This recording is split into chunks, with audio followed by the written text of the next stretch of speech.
Testing, 1, 2, 3. Testing, 1, 2, 3. Gotta check and see if the volume's working. Looks like the volume's working.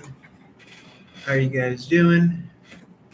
Gonna tap into the astrological orchestra that is the music of the day. Pick up the energies, share the good vibes and the good energies, the good messagings with you from Spirit. I have readings available. 10-minute readings are $16.18. Learn how to read professionally. I have Tarot School available. I have 3 different tiers. So ask me if you're interested at running a tarot across all social media. Feel free to like, share, follow, comment, subscribe. Spread of gratitude, dwell in my highest possible messages at this time. We're going to run through the zodiac. If you're not the zodiac that I'm reading for, please feel free to stick around and take the reading and apply it to the respective house, 1 through 12, Aries through Pisces. And if you know what that house represents in your life, then you could really apply it. So I always behoove everyone to watch all the readings. Spread of gratitude, joy, love, and light as possible messages at this time. Starting with Aries. If you're not Aries, you can take this for your first house. To see what comes through here. You have the Queen of Wands in the reverse. This is a reminder to not dwell in low vibrational energies.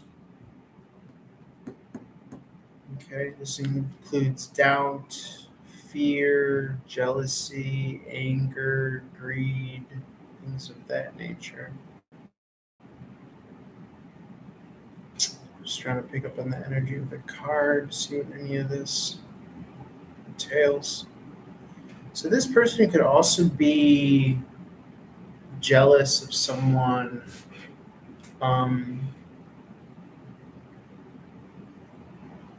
that they feel resonates or vibrates at a high level. Okay, there could be something like that going on here.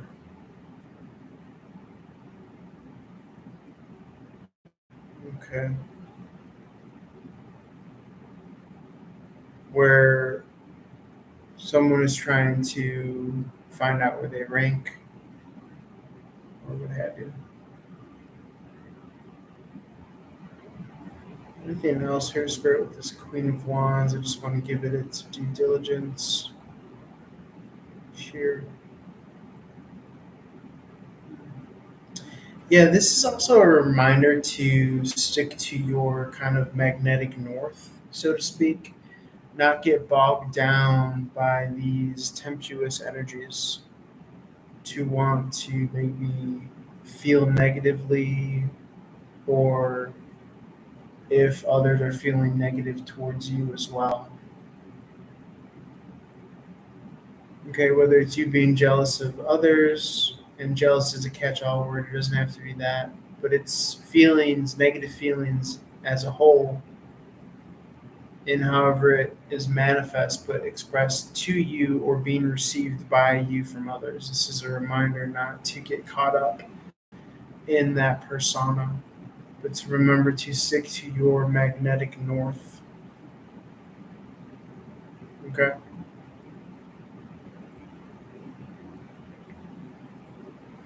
And the reason why we can say that about this card is because the sunflower energy here. Okay, this is how the card looks in the reverse. This is how it looks in the upright. You see the sunflower, it follows the electromagnetic energy of the sun throughout the day and even the night. So you won't experience it firsthand because you're not going to sit and watch a sunflower all day and all night. But if you were to, theoretically, you would see the sunflower face the sun during the day and then point in the direction where it's revolving around as the sun is set from our viewpoint. Okay. Similarly, more magnetic effect that is featured in the sunflower is the spiraling of it, right? The golden ratio of the sunflower.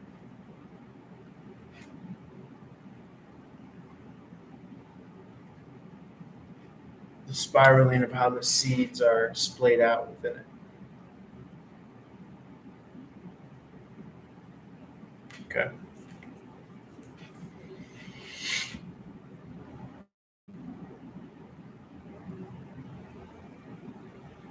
So we're either spiraling up or we're spiraling down. You get to decide, right? That's our power here in this dimension. Is, are you spiraling up or are you spiraling down?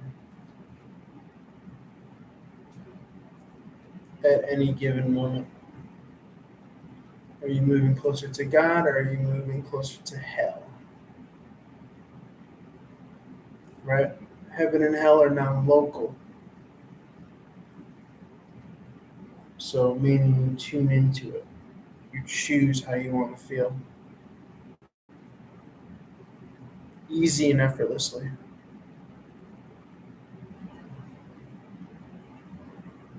Right? Life is a buffet, it's a smorgasbord that you choose from.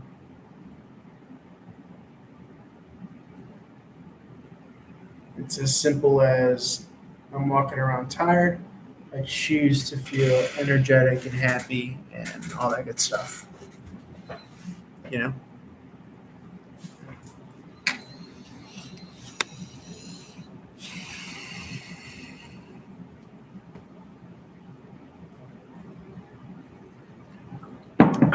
This is our power.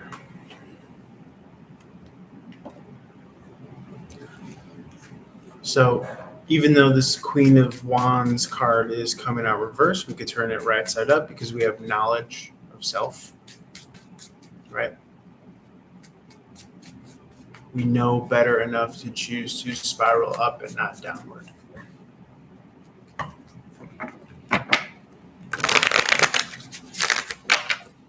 So in this way, this is not posed a threat. This isn't anything like this. Right.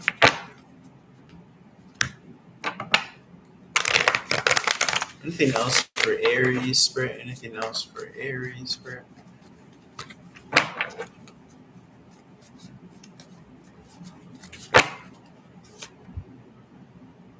Got the Ten of Wands in the reverse position.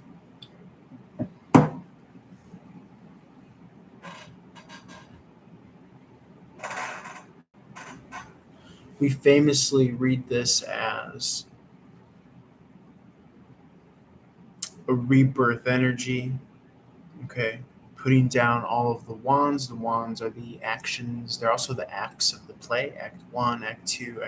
So all the narratives that are too much, right? Too many chefs in the kitchen, too many cooks, too many writers of the narrative of the story. All you have to do is focus on your one.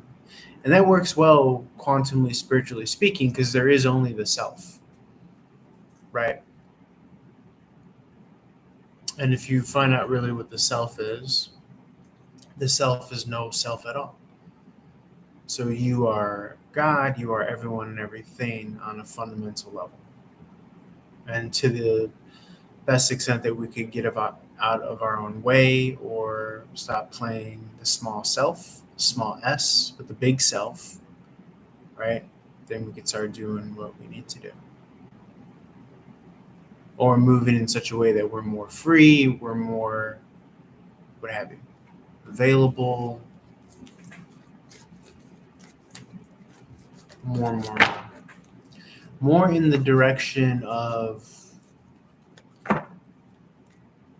what's truly resonant to you, right? The one line, the one act, the one chapter that's best for you, right? If the Ten of Wands are all the options that you could possibly pick from, I only need one. I only need one path. And so the Queen of Wands says, well, whatever the path is, it's going to be the highest one. You see one wand is highest than the other. And it looks like it's in its wing too, right? So I'm lifting my wand here, like the Queen of Wands lifts her wand here. So you could even say that these are the same. And I'm just noticing this for the first time, which I love it, because I love the connection here. because I always used to call this the Phoenix, and now it's even more of a Phoenix than ever because now it's associated with fire, which is the Queen of Wands.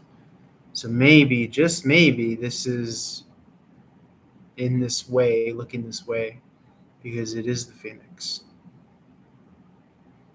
And here, live, folks, you are witnessing me putting the dots together, or the lines, right? The dotted lines.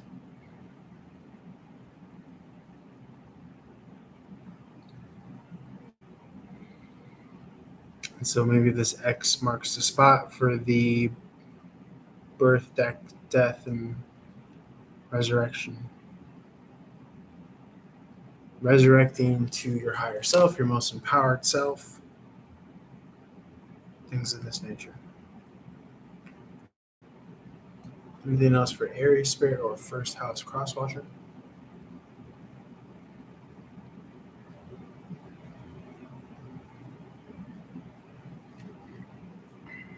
Got some iced coffee cooking in there.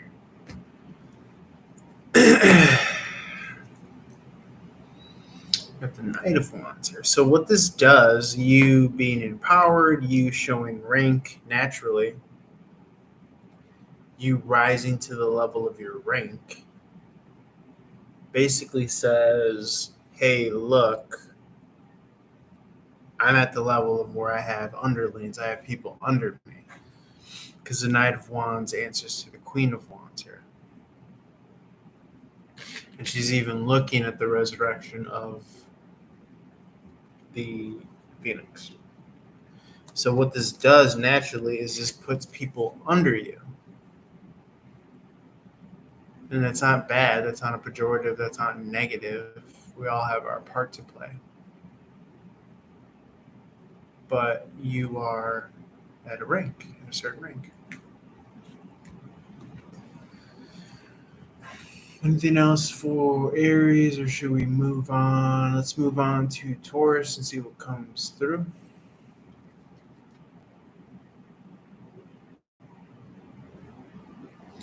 Five of Pentacles in the reverse.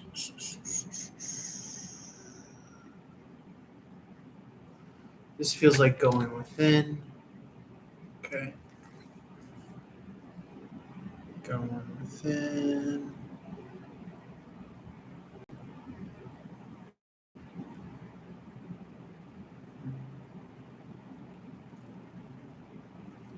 Blood's thicker than water is what I'm getting here as well. See the comparison. This is how it looks upside down because it came out upside down. You see on her palm is blood, and in her eye there's water. So I'm drawn to that first and foremost. For the sake of the phrase, blood is thicker than water. Now, water in this famous phrase is actually the water of birth, right? When the mother breaks the water. And the blood is actually the blood of the covenant. So her making a cut on her hand is actually she made a covenant with someone.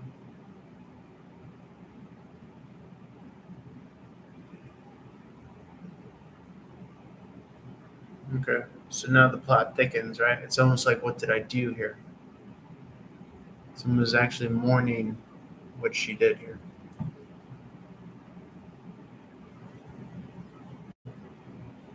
Could even involve marriage.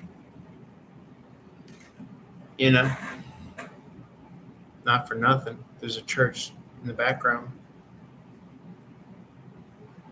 So someone committed or made a covenant or what have you.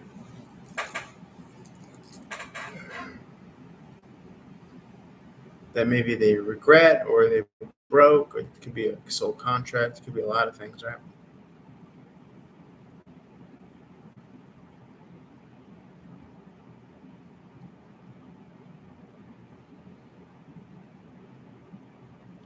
But I always read in the reverse as going within. Okay.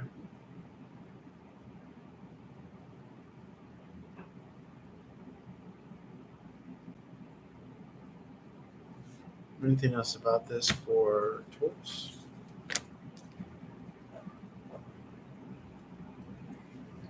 Virgo Libra here.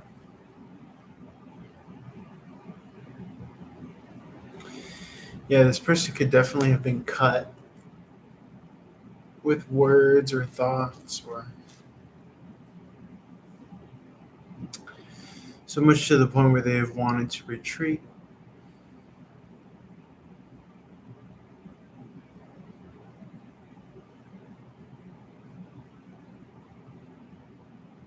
What about this, Spirit? What about this? Page of Cup in the upright.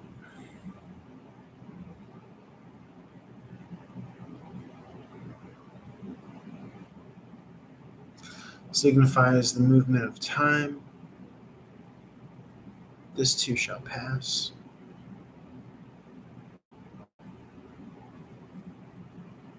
The winds of change blowing, the winds of the air sign of the Queen of Swords as she represents.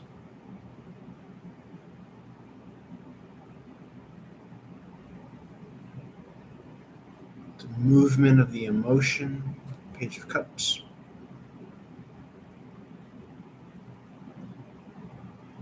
So it's interesting because it's almost as if when you cast this person out and send them to go figure themselves out, I'm reading actually the Queen of Swords as the protagonist here because she usually gets the bad rap as an antagonist, but it's coming across as a protagonist, you, the viewer. The energy starts to pick up in your favor, in your direction. Because now it's seemingly as if people are not blocking you or they're not getting in the way of that.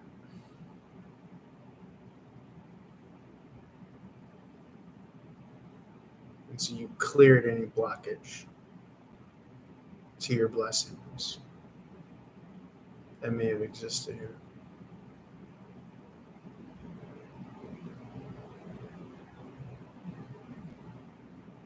Anything else here, Spirit? Four of Wands in the upright.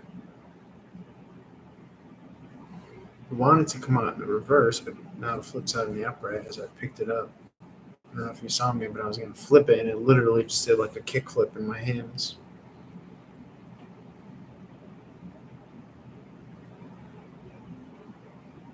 But it does feel as though that you're not settling for less. You're not settling for people that are posers or people that are really not your tribe.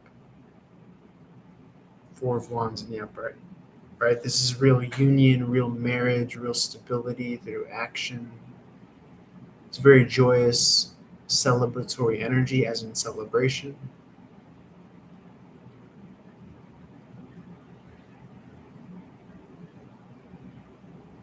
It's also an 11-11 card, so make a wish. Getting what you wish for coming to you.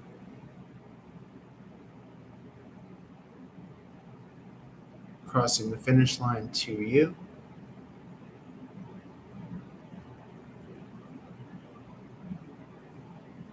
Tapping into the feeling as if you already have it here and now.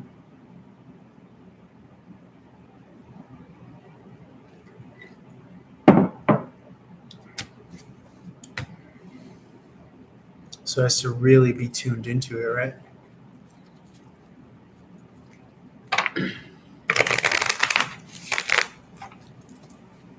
Let's move on to Gemini. Apply this to your third house. Gemini. Got something incomplete seemingly here with the World card in the upright. Or in the reverse, excuse me. Something incomplete as in regards, to maybe an investment. Okay, something that you've been expecting as an investment into you.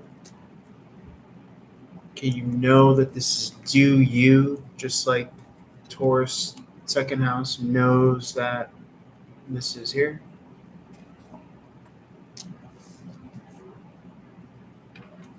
But a good opportunity to manifest, right?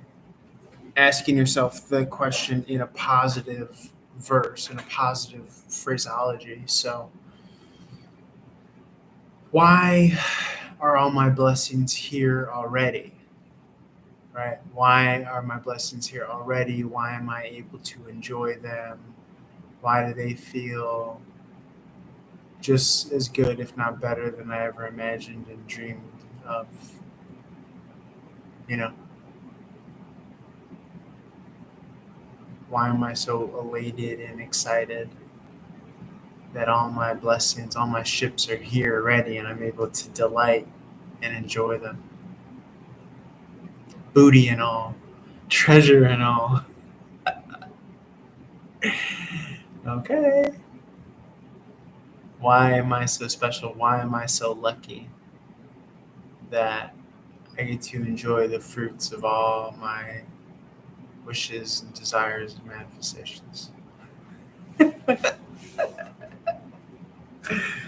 It reminds me of Spider-Man 3 when Harry has, or I don't know if it's part 2, but it's like Harry is stalking Mary Jane.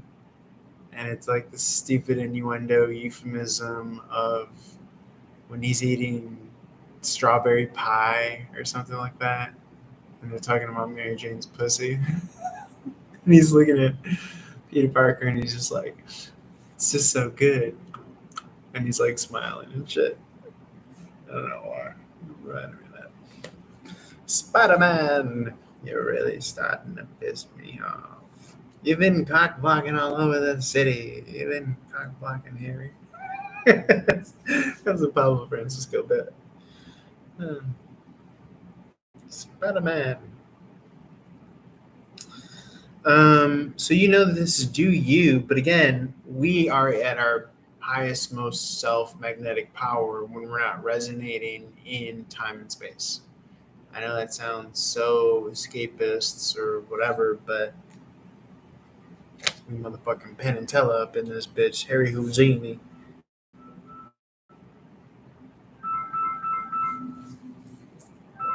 I don't know who this is.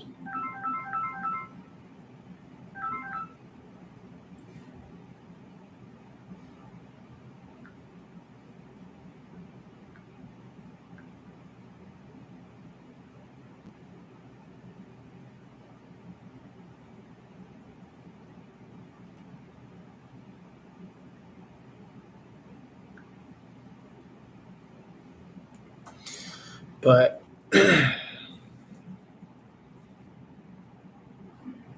to the extent or the depth that you desire is to the extent and the depth that you should be feeling it and enjoying it. You know what I'm saying? Because if you really desire something, you should be playing around with it and focused on how does it feel to have it. You know what I'm saying? Let's move on to Cancerian. If you're not Cancerian, take this for your fourth house. Got the Knight of Cups in reverse here. What do we know about the Knight of Cups in reverse? It's all about what you're pulling in with your magnetic vacuum of your perception, right? Of your eyes with the literal world and of your third eye with your imagination. I'll say that again because the computer wants to lag out the most important parts. The Knight of Cups in the reverse is about going in, self-love, we call it, right?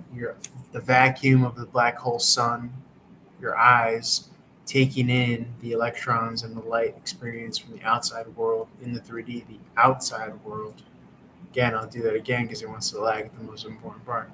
The outside world, right? There's no inside or outside. It's just the human experience of it, the illusion.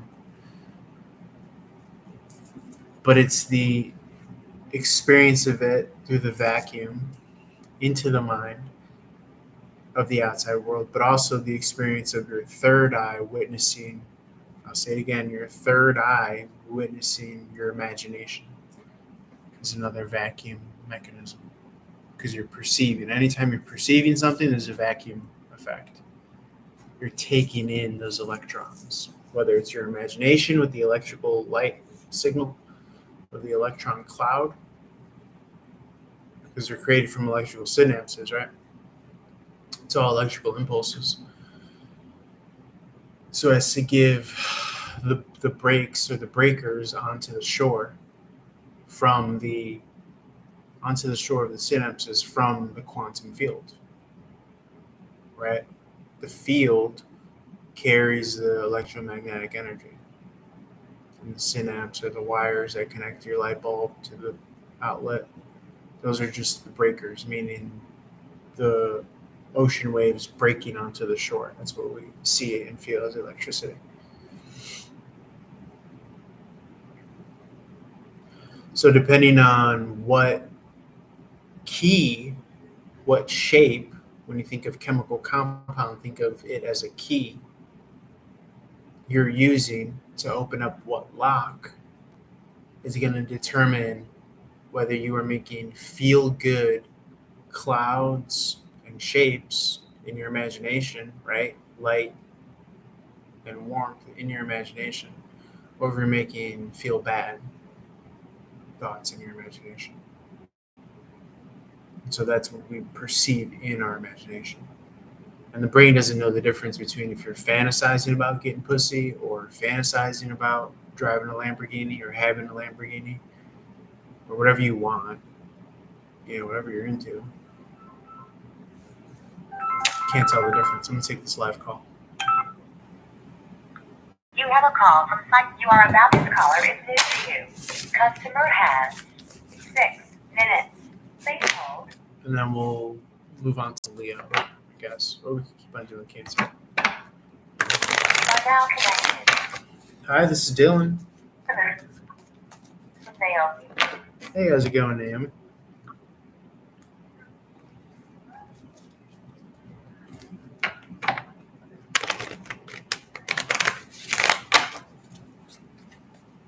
Okay, let me take a look for you. 1 second. Let me just pick up the energy.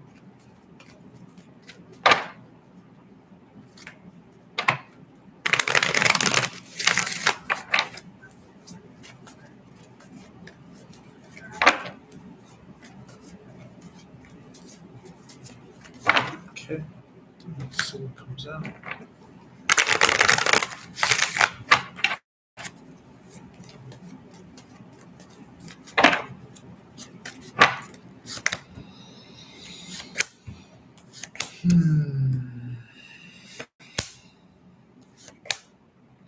Well, I mean, to be honest, I'm not seeing the best things here with like just how things are lying right now. Like, when we're looking at the cards, it's a snapshot of the current energies. So, but you do have a big power in how this plays out as well. So you just got to use your strategy and all that good stuff. But as it stands, I mean, I don't really like what I'm seeing here, just to be honest. Death card came out first. That's usually no bueno, no good. That means endings. So I would just make sure you guys put the time in. Don't rush things, especially the physical stuff, because anybody could do that. That's not nothing. So, and then the Three of Cups can speak to maybe a third party situation. So you just want to make sure that you trust this person, if that's what you're. Yeah. Mhm. Yeah, I mean, it feels like it's cold right now, like it's on the rocks. So at least that's what I'm seeing here.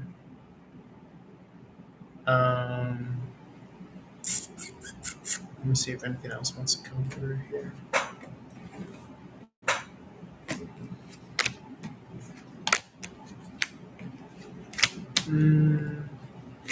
Yeah, because the problem is, it just feels like she just has such a strong pull on what's coming out here. Like, yeah, it just all seems to be swirling around her energy. So, and I don't like that because I don't see them getting back together. Right. But you just want to be mindful to make it about you guys, and not make it about them. For sure. Right. She who should not be named. you know? So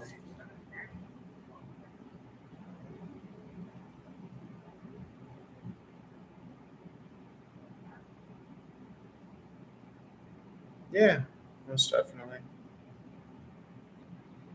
Mhm. Yeah, I mean, yeah. I just, yeah, when I look at the cards, I just look for particular bonds, particular energies that speak to the bond, right? The emotional bond. Because that's what keeps us coming back for more, right? In any connection. So if you guys could vibe on that level, then, and be vulnerable and really be real about the level that you're at, then that's good. That's good news, you know. But so I never rule anything out. You know what I'm saying? Because I don't think things are like fated. Sometimes they're like really big energies that come through, but like I said, these are just like snapshot pictures of what the energy wants to do on its own, right? But if you are mindful of what you want to create, then that usually helps you, you know. So hope that helps. All right. Anything else? I know we got a couple seconds left. Okay. Thank you so much. Appreciate your call. Feel free to reach out anytime.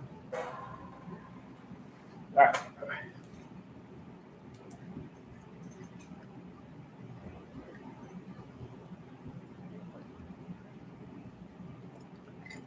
Bye-bye. Okay. So what were we talking about?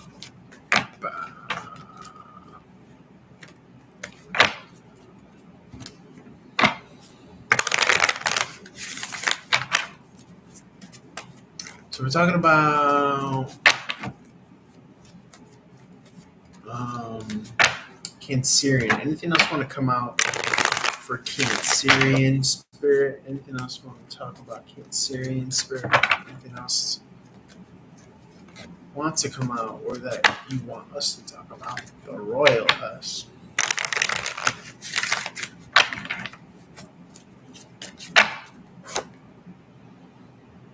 For Cancerian. Yeah, see, the thing is like you don't want to get tripped up in this energy, right? This longing energy. Usually we long for something because we try to associate it with something outside of ourselves that we are unconsciously or consciously writing the narrative as we don't have it already. So when you do that, then you project what you really want to do is you want to unite with a part of yourself, right? Because we are all born to the birthright of having everything that we need within ourselves, right? And it's only the ego that feeds us the illusion that we're disconnected from God, source, our loved ones, our twin flame soulmate, all that stuff, right? And so the ego wants to freak out and panic and rush things and do this and desire and want and all that stuff. But you are not that ego. So your job is to see it for what it is, a little trickster, and you laugh at it and you just tune into what's good. Because everything is unfolding in your favor. Right? The right people, the right callers, the right opportunities, the right students, the right, whatever you're in the business for, it's all happening in the exact perfect time that you want and need it to happen. And so your job is done here. It's just literally to enjoy and relax. Let's move on to Leo and see if anything wants to come out here. King of Pentacles, take this for your fifth house if you're not a Leo. Okay. This is knowing your worth, knowing your value. I'm also getting a lot of like resonating in the energy of truth. Okay. Resonating in the energy of truth. But really knowing like your own worth and value and how kind of like much you are as far as like specialty, and you can't put a price on what you are and what your experience is. you know so this is putting your day, your moment, every second that ticks, right? We understand time phenomenon in this experience, but you put that at the highest that you can. You give it the worth and the value. You don't let the old, dying, decrepit systemic value system that we were all brainwashed and indoctrinated with to determine your worth and your value and all that stuff. Right? So it's not about the money, it's about the magic with the King of Pentacles. Right? It's not about the money, it's the magic. We pay the money to see the magic. You know what I'm saying? So we will give money away freely to witness the magic. Think about that. And if the magic is in every moment, the miracles in every moment, every day, every hour, every week, every month, every year, every decade, you're just tuning into the magic of the moment. But it's the ego that wants to lull us to sleep and think that it's outside of ourselves. Right? Call it FOMO, call it this, call it that. Fear of missing out. But only a person could have fear. And you're not a person. Right? So you want to, I would say carry, I would say embody, but even these words don't do justice because this being is before existence. So we would call it theoretically trust in your being, faith in your being, but it's really just kind of letting go of everything. And however that expresses itself. What is aligned with you in that way of letting go?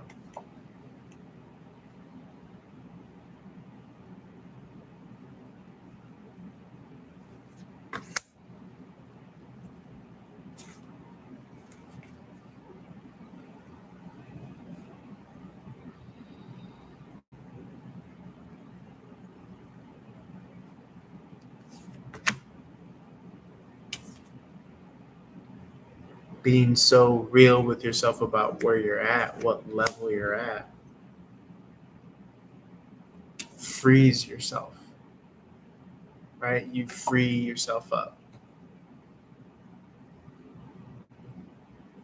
And this is something that happens every moment, right? This is something that happens every moment. It's not just, I'm actually going to share this live stream. It's not just I'm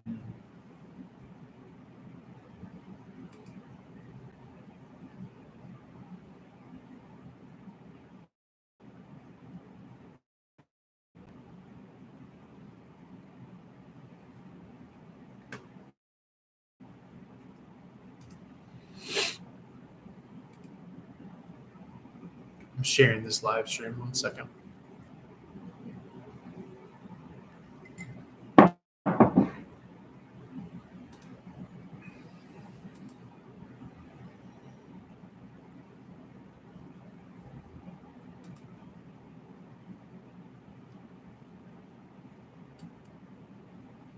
Never mind.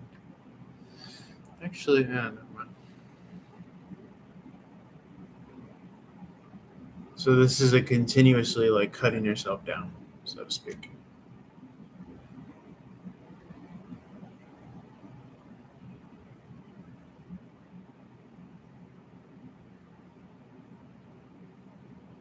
or almost like cutting the head off the ego, right? The crown. This is how it's called.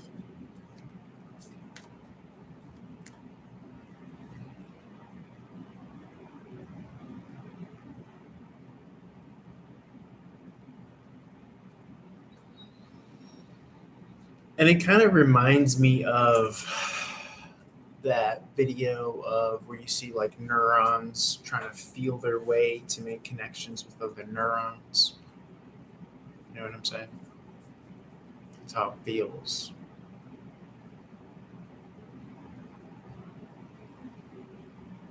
In your life every day, how you would do that. You know. Let's go into Virgo or sixth house for Virgo. I've been reading this. You can apply this to your sixth house if you're not a Virgo. I've been reading this as you can't step in, well, in the upright or in the reverse, but the koi fish turning upright. I read this as luck turning, right?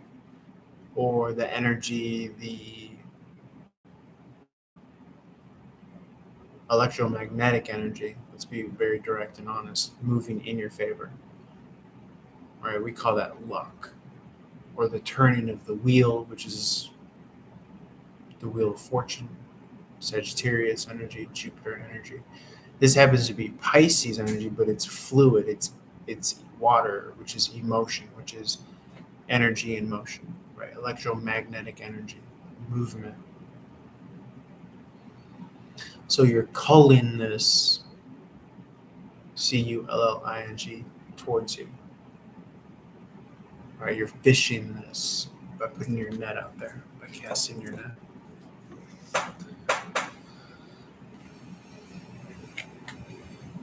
Anything else here, Spirit?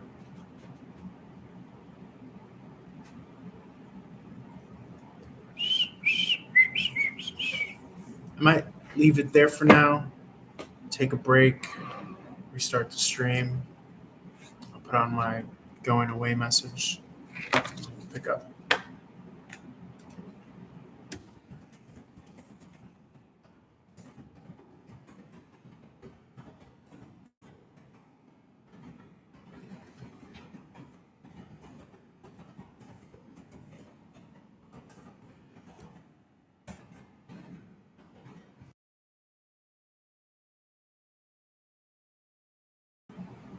Hey, what's up tonight? Is it night? How's it going? I was just about to leave, but if you want to purchase a read, let me know and I'll stay.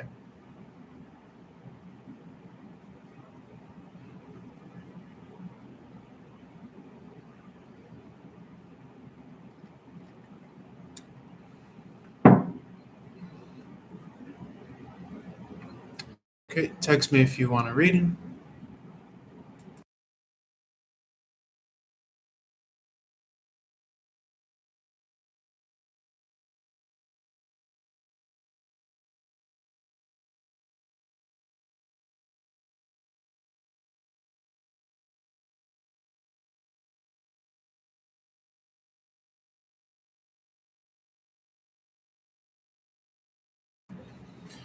Are you saying, yeah, you want a reading or not?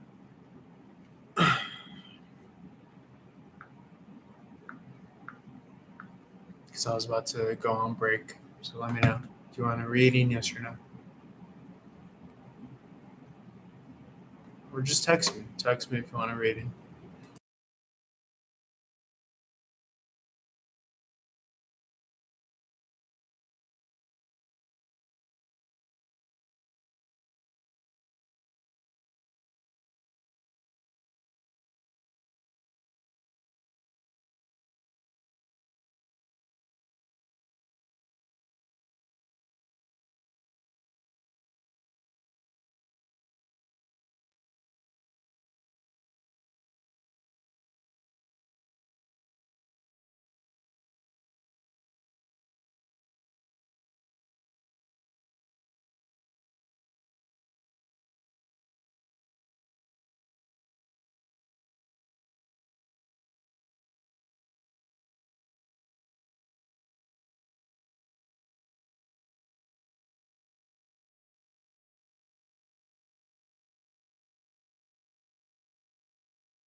I got 3 people in here. What's up? What y'all want? Y'all want readings? Y'all want to become students? If not, get the fuck out of here.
Is my break over? What's going on?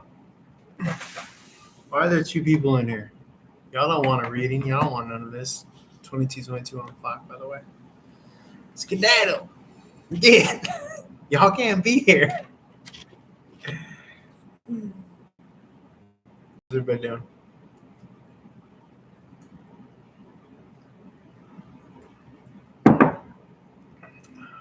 What's up with this light? What's up with this lighting?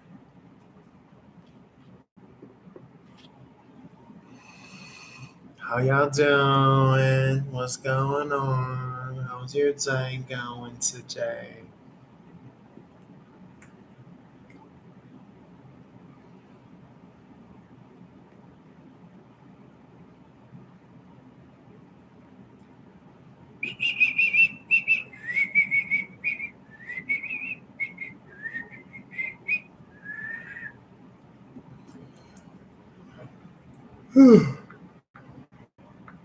I was reading earlier, but man, this shit gets exhausting. I've just been so fucking zapped with energy from all of my shit that I've been doing.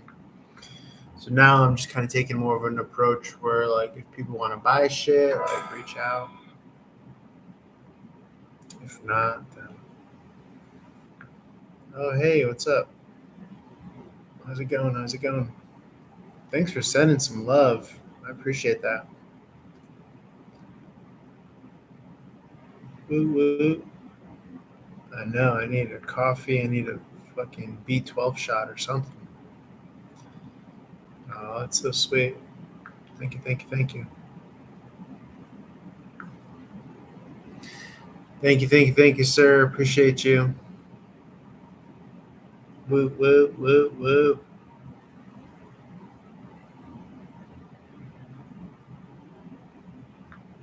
How's everybody doing?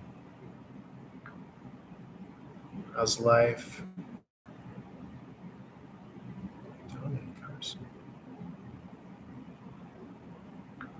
I've been doing so much kind of this past weekend, just a lot of like research and realization about electricity, magnetism, electromagnetism, how basically the cutting edge science of it all is that like electricity isn't even what we think it is, right? We think that electricity is the energy traveling to the light bulb, so to speak, through the wire. But we're realizing and finding out that electricity doesn't travel through the wire. That's not what electricity is. What we think and feel and know as electricity is actually, if you could imagine an ocean wave breaking on the shore, that's what the electricity is. The breaks, the breaking of the wave onto the shore, that is the wire. or the conductor, conduit, the conduit. Excuse me. Oh, thank you so much. Yeah, I haven't been uploading as much because my energy level is just feeling very like here after the full moon. I feel like during the full moon it was up. It was the apex of the parabola. Um, but now I'm just kind of energetically. It just feels like, is that the right word? The apex? I feel like it was a different word.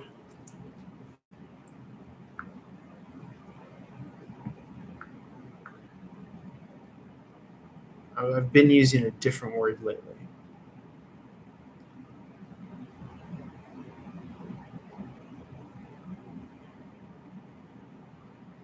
Yeah, I hope that the energy.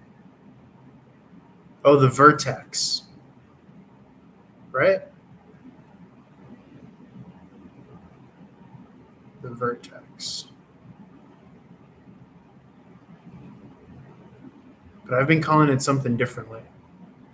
I forget what I've been calling it.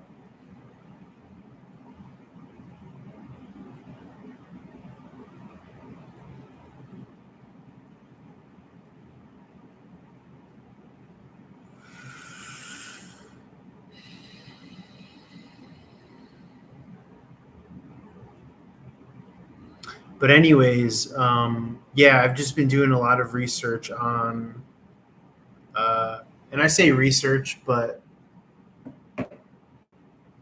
yeah, I mean, let's see.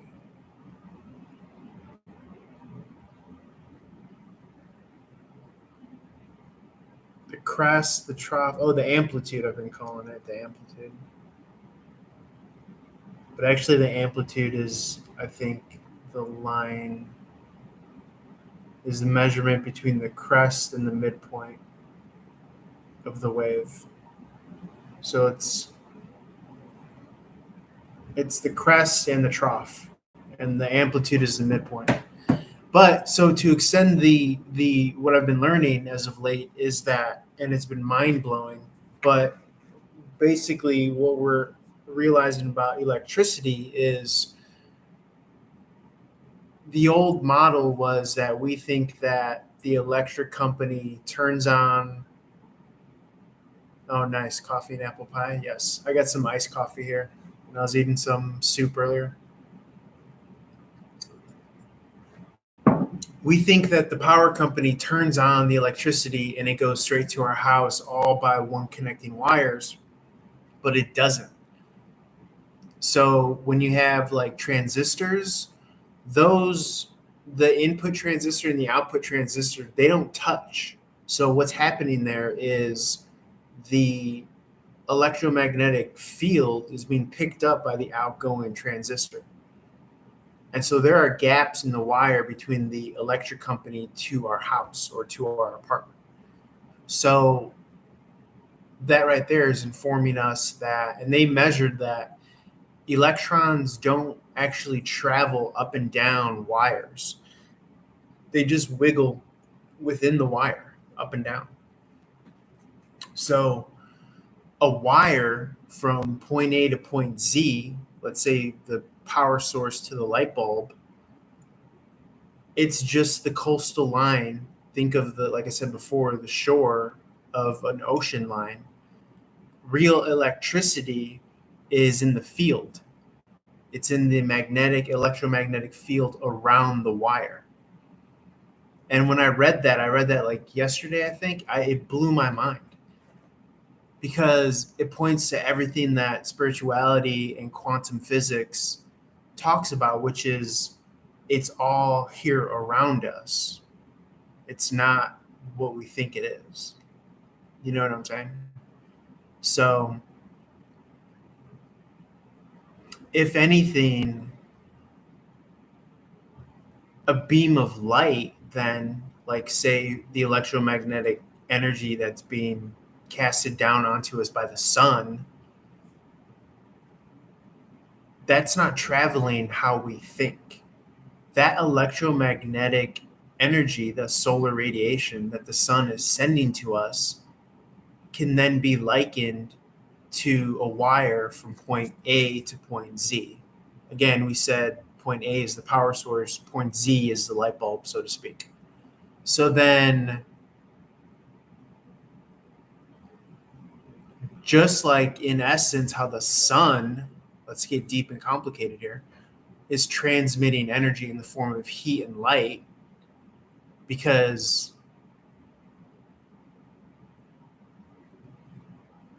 I suppose electrons are colliding with atoms, is what I read, anyways. And so that has to be expressed as heat and light.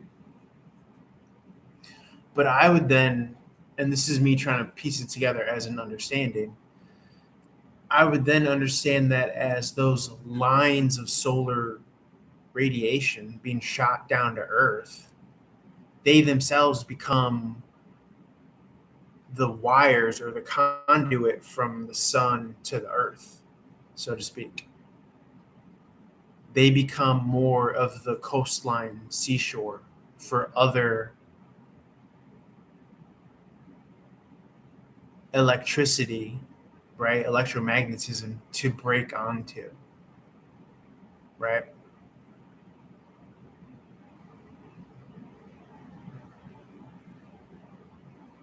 So that electromagnetic line from the sun is channeling the already local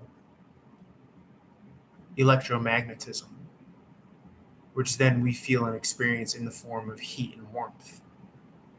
That's basically what the science of electricity is teaching us now, or what we know on like the cutting edge.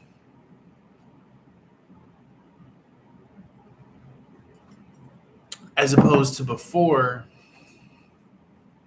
let's use this simple example. We think that the electrons are traveling down the wire and into the light bulb, and that's not what's happening. Although we think and feel that that happens, that's not what's happening.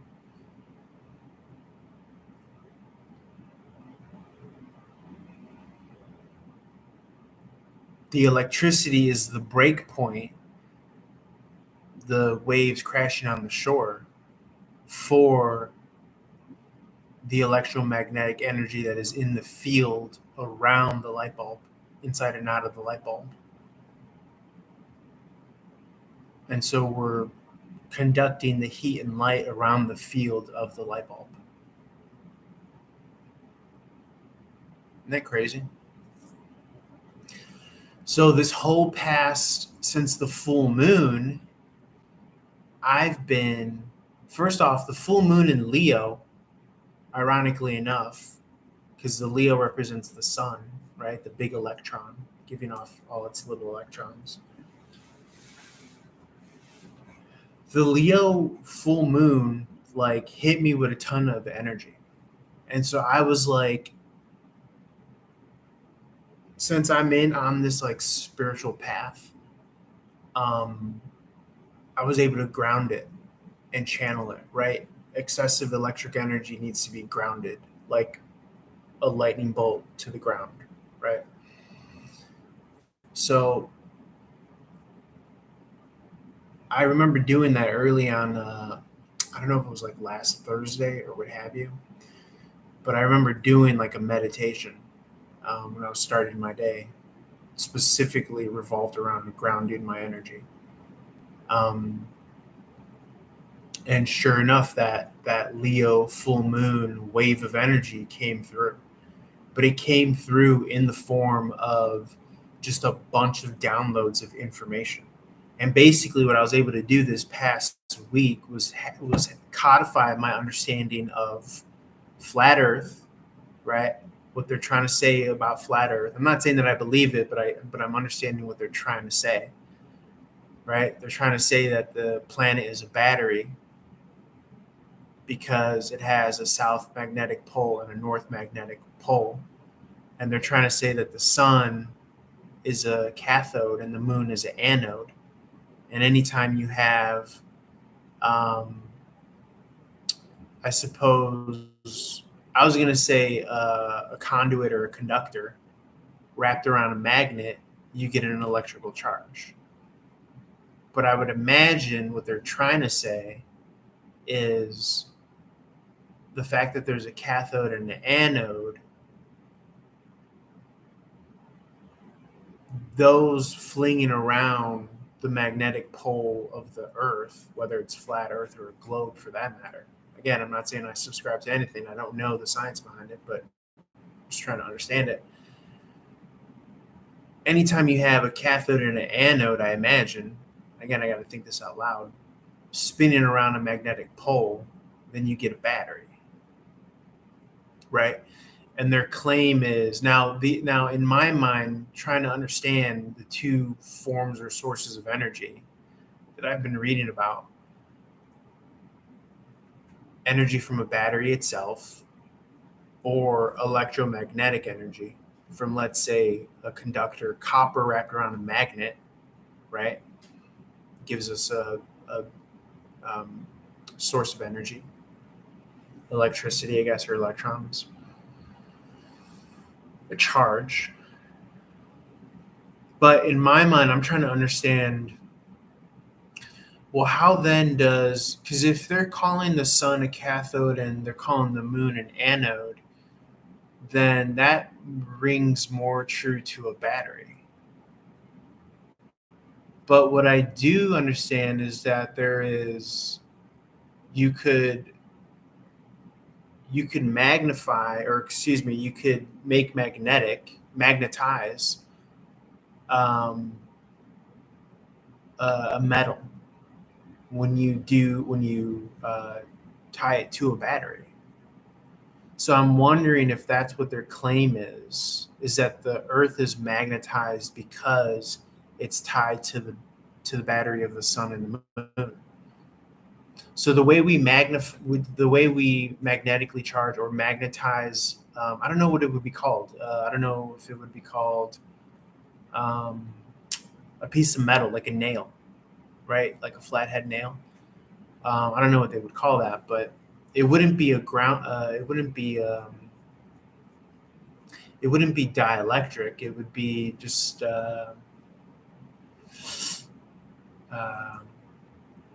I don't know if it would be a conductor either. I'm not too sure what the terminologies are, but if you attach a wire from the positive terminal of a battery and from the negative terminal to a battery, and you wrap it around a piece of metal, I suppose a conductive object, right? Flathead nail.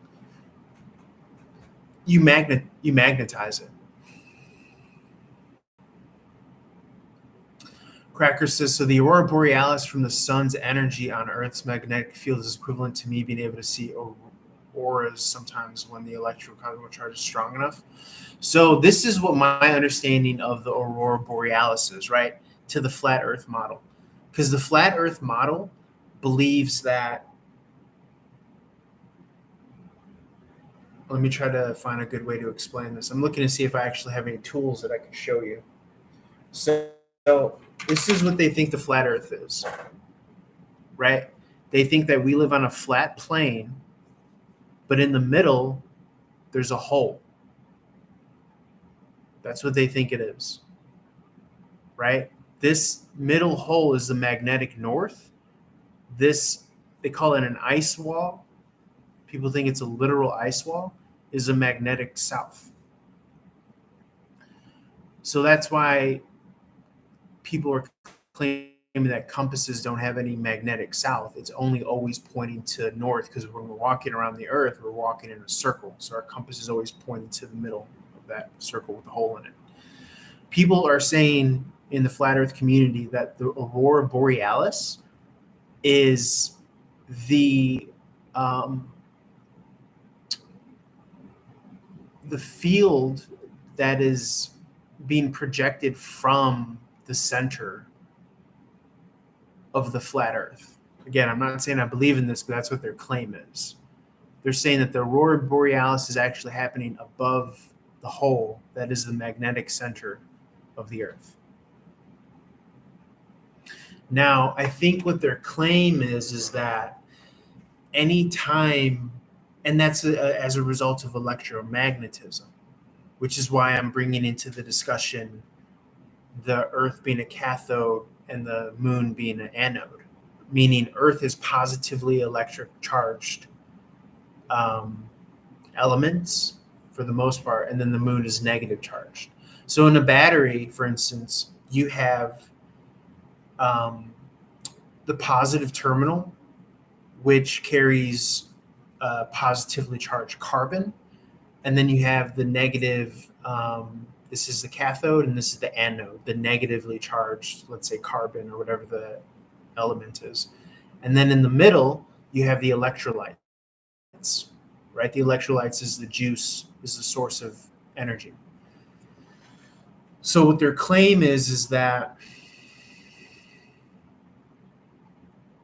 I suppose the function of the sun and the moon is the cathode and anode function, right? The plus terminal, the minus terminal of like a D cell battery. Let's just use for our imagination. And that the electrolytes are, I would imagine, what's in the ionosphere or what's in the field, right? Which is charged, plus or minus charged atoms, molecules. So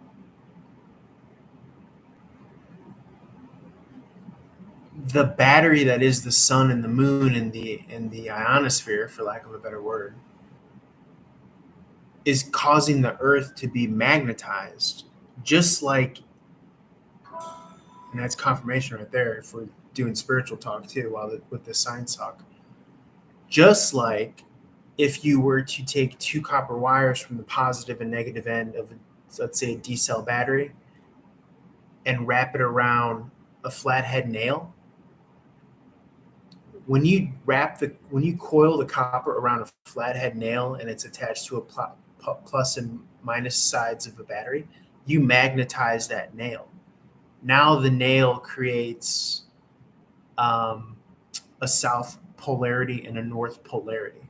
So the flat Earth claims that you have the sun and the moon spinning around this flathead nail, right? This, I don't know if it's called a conductor or a conduit, but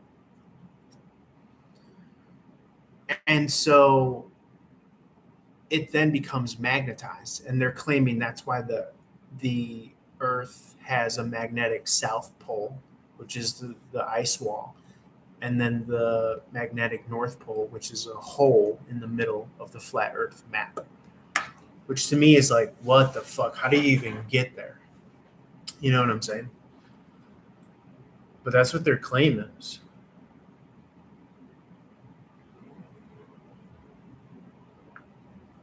So for me, in my mind, I can't argue that, but what I've learned about batteries and electromagnetism and what we think we know about electricity blew my mind this weekend. It really did. See, I thought a battery was when you wrap copper coil around a magnet, but that's electromagnetism. That's a different thing. Like I said before, a battery is, I think I have a battery somewhere here. I don't know where it's at, but there it is. A battery is when you have on the top part, let's say this top part here is positively charged carbon. On the bottom is negatively charged, I think, let's say carbon, and then in the middle in between is electrolytes. So this exit terminal is actually where the electrons are traveling down, let's say, a copper wire. And let's say that copper wire attaches to a light bulb, right? The claim is that that's how the juice is getting into the light bulb. And then you have to complete the circuit so that the discharged electrons come back into the plus sign, right? The positive terminal. See, I never knew that. I mean, you guys may have known that, but that was news to me. I didn't know any of that. But what I read this weekend aside from this being different from electromagnetism as a source of energy, they're both sources of energy, whether it's electromagnetism or a battery, right? The key is what they create. That's the thing that we care about. And what they create is electricity. Now, let's push the ball even further to the next step of understanding the electricity. Electricity is not what we think it is. It's not the electrons traveling up the copper wire to the light bulb. That is not what electricity is. What we experience as electricity, we're calling it electricity. Let's say the kind of blue luminescent lightning bolt that goes from the battery to the light bulb that we are calling the power. Like I said earlier, right now, that's just the breakers of the field, the electromagnetic field. Imagine it like oceans hitting a beach shore.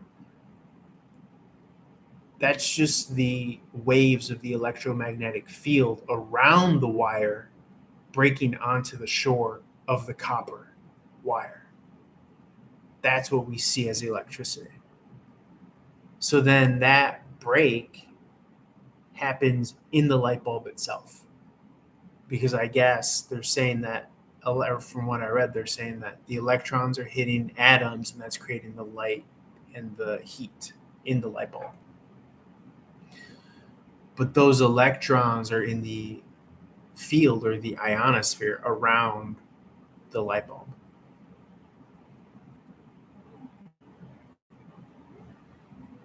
So it just kind of it puts everything on its ear for what we think we know. It turns it flat on its side, you know. And then when you understand that, you can understand, well, fuck, if that explains the flat earth theory, what they're claiming, well, guess what? It explains free energy, right? Because electromagnetic energy is free energy. A battery is, I guess, as well. So just like technically speaking.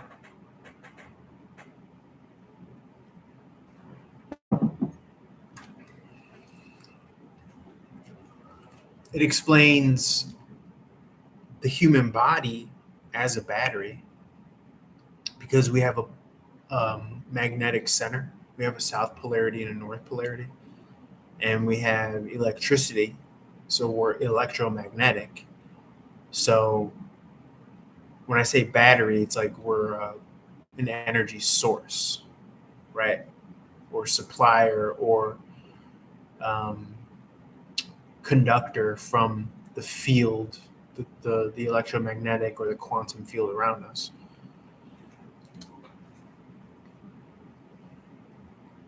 So that gives us flat earth, that gives us free energy, that gives us the human body. And the other thing that I kind of had a huge breakthrough this is all coming to me as downloads in the past week. It's blown my mind away and how I see anything and everything, especially when I read tarot. But then finally, this is related to manifestation. How is all of our understanding of the quantum field, energy, electromagnetism, how is it related to manifestation? Well, here's the deal. Our thoughts, what's a thought? A thought is an electrical signal that travels from a synapse to another synapse, right?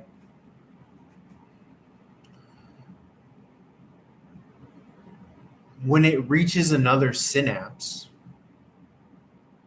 it has to create heat and light, just like a light bulb has to create heat and light, right? From the electrons colliding into the atoms. Or at least that's the expression that we witness.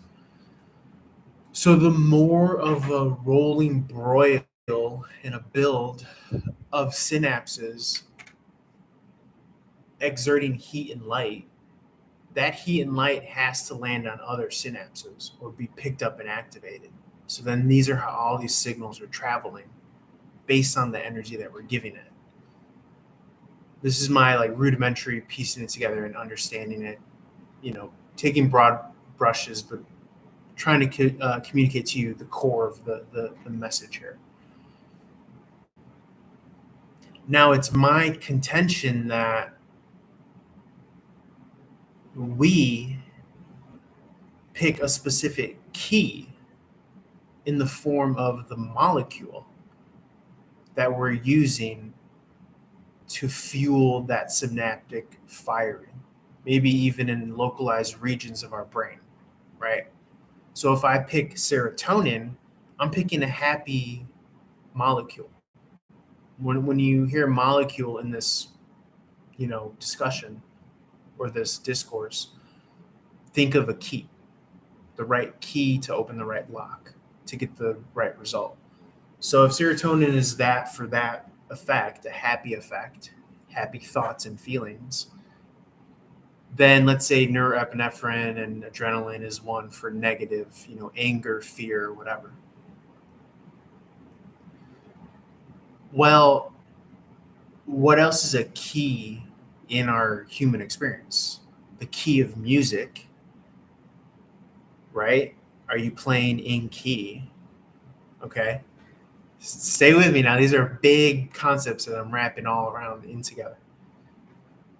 So I looked up sound wave. Is a sound wave positively or negatively charged? What I got back was no, from research online, Googling it, whatever.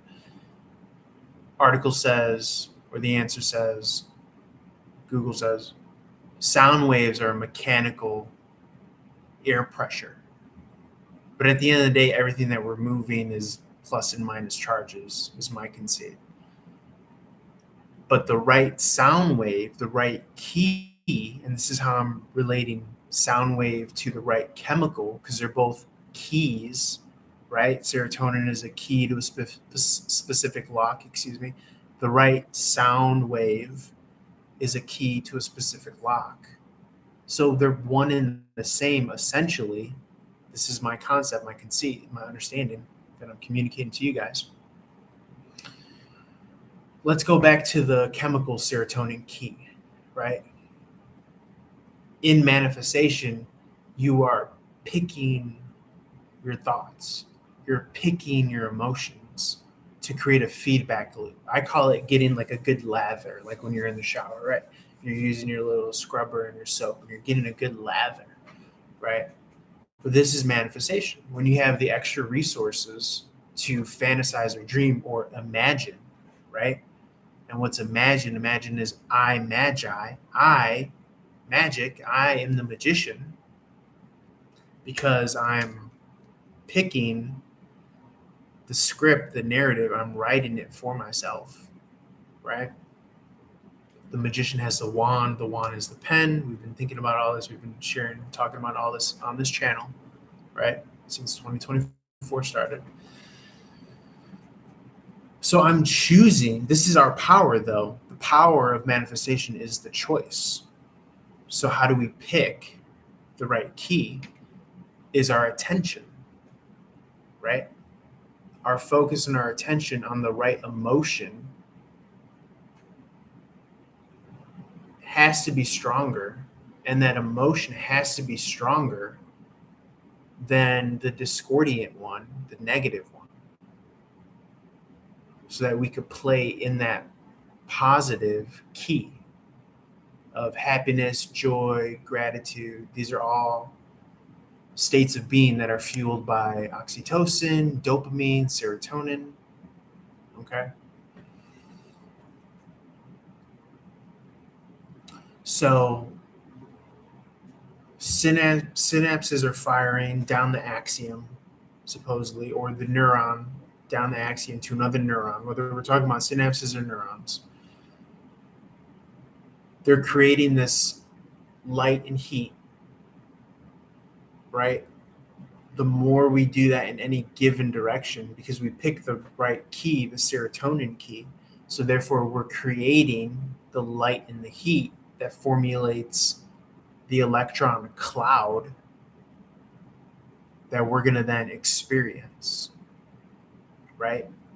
And this is all happening because we have chosen to think or manifest in the right key out of content, gratitude, joy, happiness.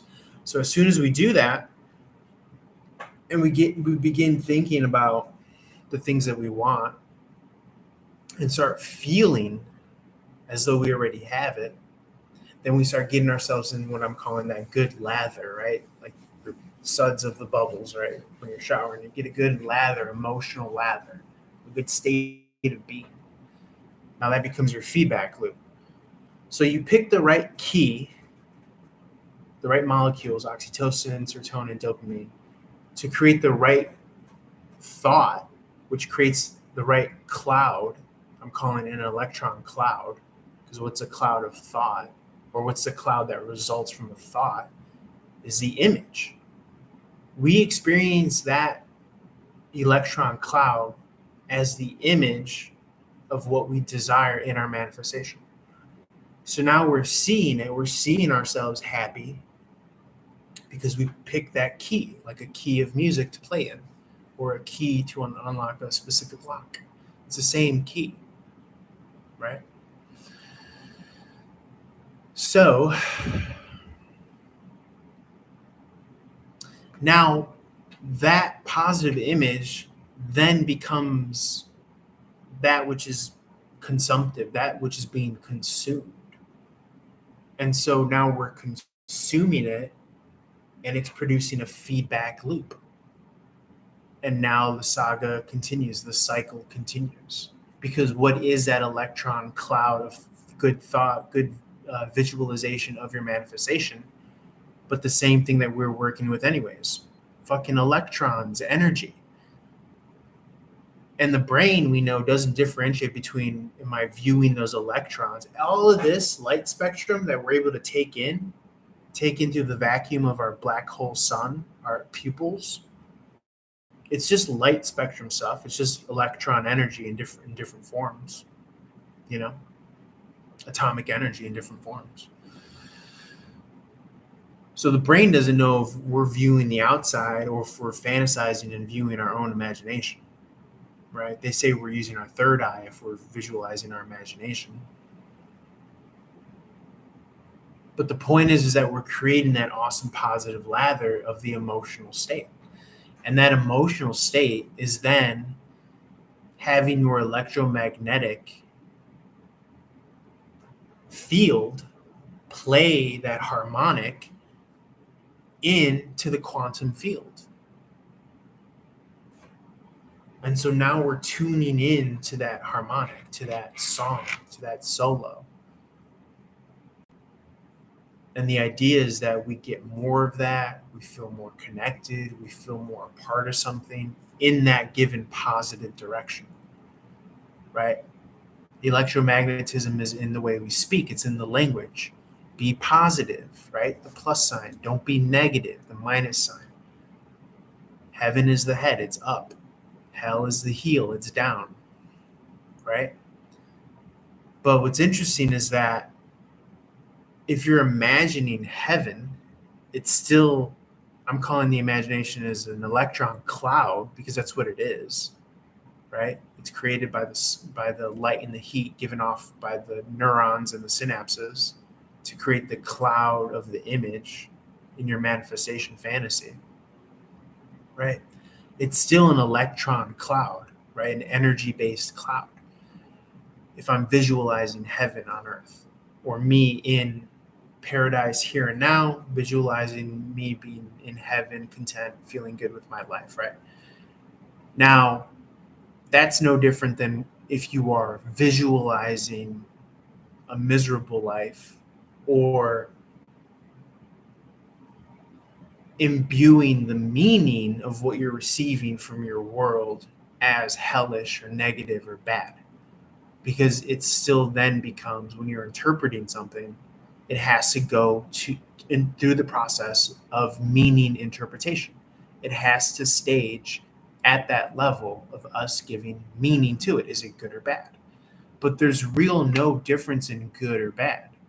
There's a speaker on TikTok called Bashar. He's been around since forever, the 90s, I think. And he speaks in ways like this, where he even says things like, there's no such thing as good or bad. Now, in a weird way, it kind of makes sense, because what we're talking about here is that if I'm experiencing the electron cloud of heaven, right, an experience that I'm deeming good, pleasurable heaven, making love, having sex, whatever you want to, versus hell, right? Now, and take it with a grain of salt, because of course I'm speaking to it in a removed state, right? I'm not talking about immediate pain, so to speak, or direct experience, right? Which bypasses our meaning attribution, right? We're no longer imbuing the meaning in it necessarily. But that can also be argued, because you have monks that light themselves on fire, and that's a whole other fucking level of orchestration with this thing here that is all about giving meaning to what's going on, right? But for the sake of our conversation right now, my driving home point is that the electron cloud of attributed meaning in your imagination of something that is a heaven-like pleasurable experience is the same energy, we're calling it electron based, made out of electrons, as a hellish experience. So then the only differentiating factor is the relativity, right, of the meaning being imbued. And we got this meaning by picking the right key, the right molecule, serotonin, dopamine, oxytocin. And we got to this state by focusing on the wrong keys, just like keys in a musical orchestration. So I found that fascinating, because then we are now climbing a ladder rung to higher and higher different relative versions of heaven and hell. If I've been through something that someone is just now going through, right? And I've been there, done that, right? Versus if I'm here now at a higher level, right? And then now this is now getting into the conversation of jumping timelines, jumping dimensions, right? Or let's say I've experienced, a really hard life, right?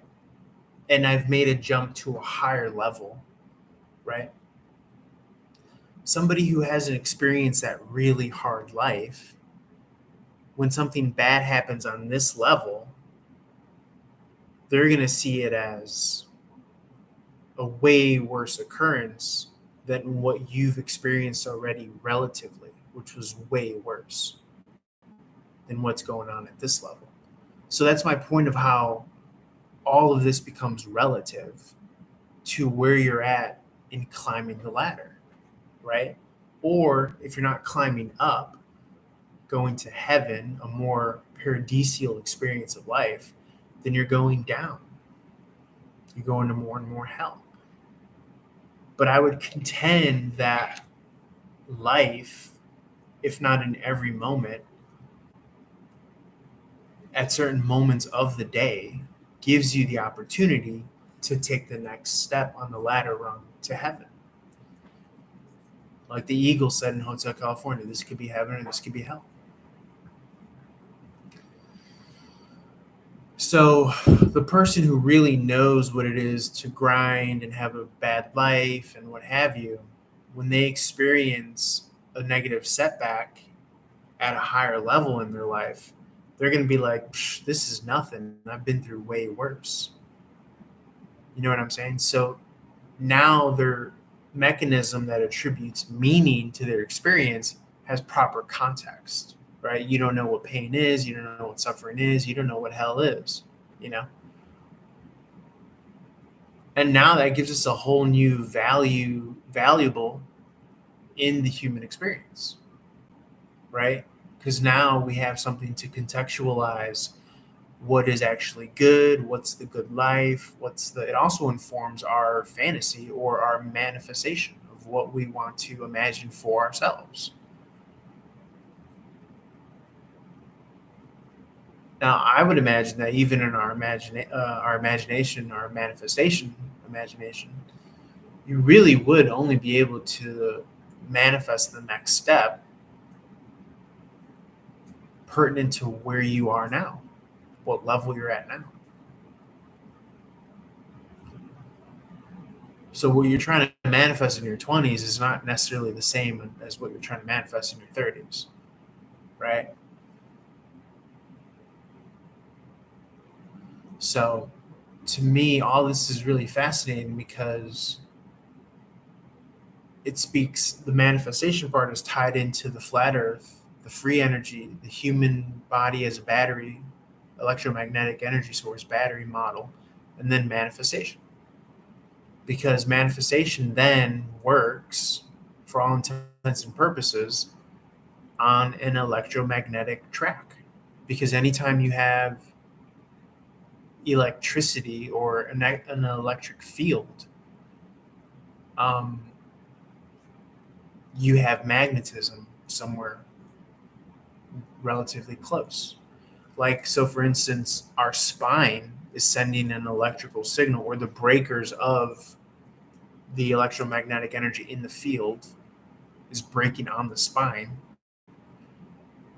So then that creates a weak magnetic force around the spinal column, theoretically, right? Because if you have electricity traveling down a copper wire, you automatically have a magnetic field turning in on itself around said copper wire. Cracker says, thinking if we are magnets, our intentions and thoughts are drawing our manifestations toward us like a magnet draws iron towards it. Yeah, exactly. Because our electromagnetic field then becomes a projector screen for our experiences. That's what I contend. That's my conceit.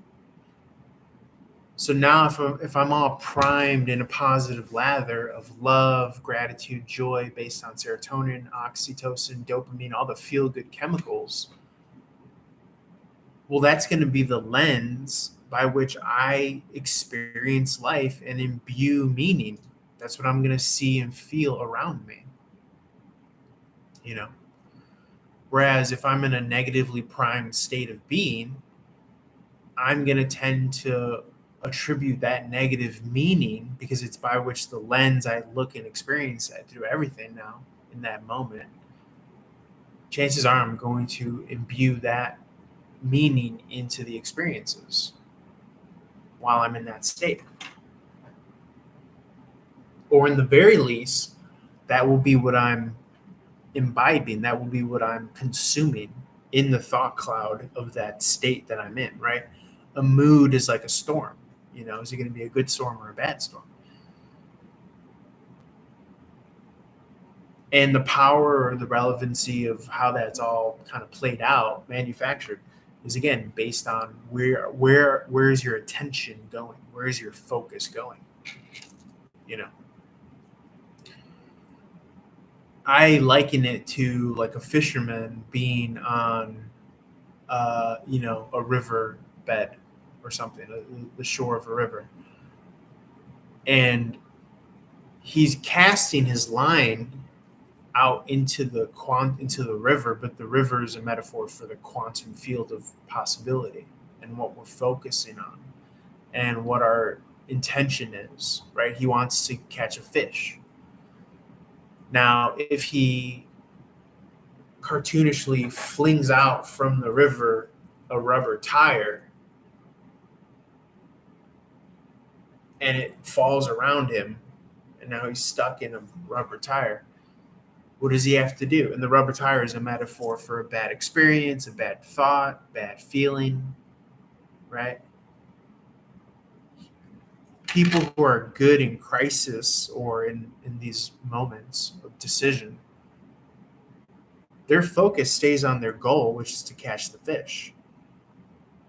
Or do I give the power to that outside experience and let it move me away from my goal, right? Someone who is experienced and mature, they're going to just take the tire off and cast it aside so that they continue focus, so they can reel in what they're trying to realize based on their focused attention. This person is trying to make real by reeling in the fish when it bites.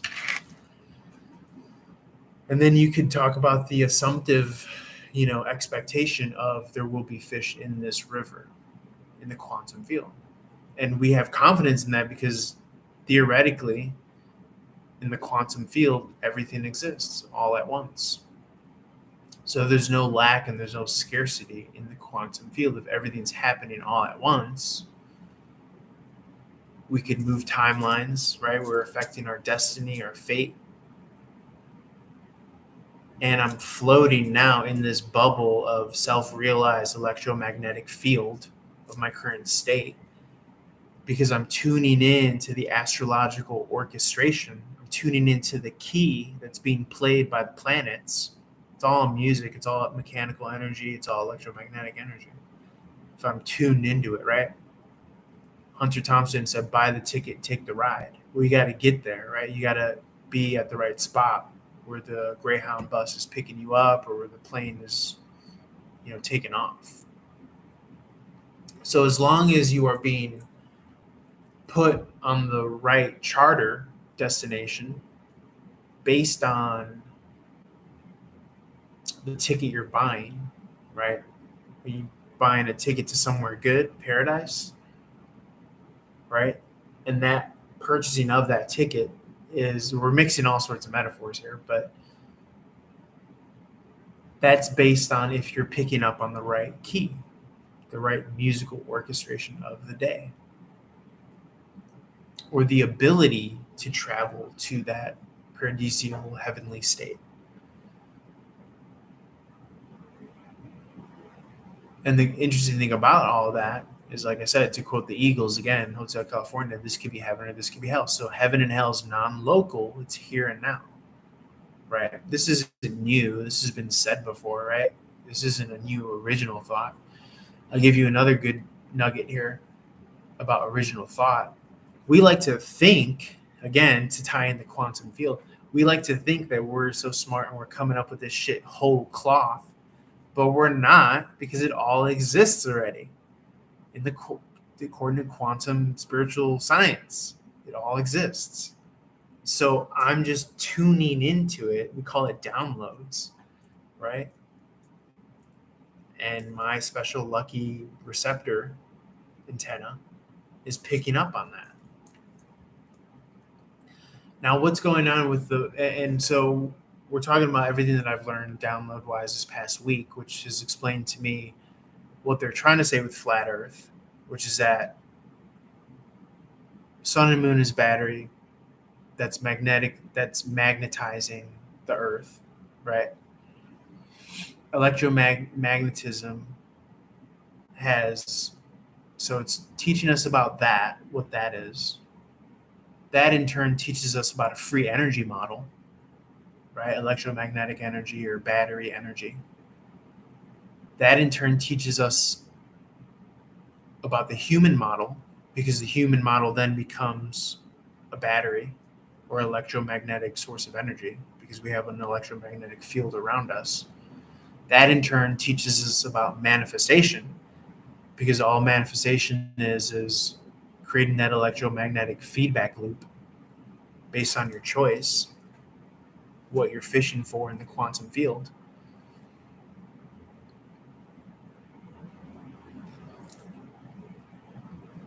Flat Earth, free energy, the human body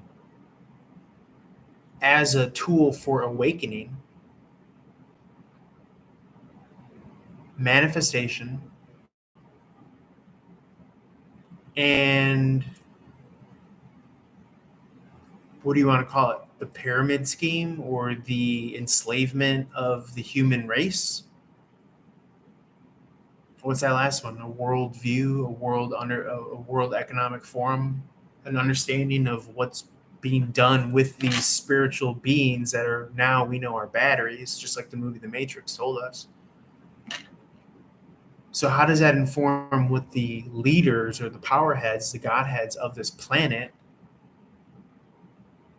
they're trying to keep you from climbing the ladder, right? We say that when we talk about our careers, the corporate ladder. Why is there always a war? Why is there always an economic pull the rug out from under you every generation. Financial collapse 2009, COVID 2020. So you're trying to climb, you're trying to go up, heaven plus positive, which is also the cross, a religious symbol. So now all of this is now being kind of informed in the direction of spirituality, God, heaven, hell. So these leaders now, they're trying to keep us from climbing to our bringing heaven on earth collective experience, because they now know that, and this is how all of this science ties into spirituality, which is what this channel is about when I do tarot and astrology and all this shit. So now there are certain wolves herding the masses, the sheep, but really truly cultivating their magnetic energy, their magnetic power, right? Because we're all co-creating based on what we subscribe to. What is subscribe? Sub is under, scribe is write.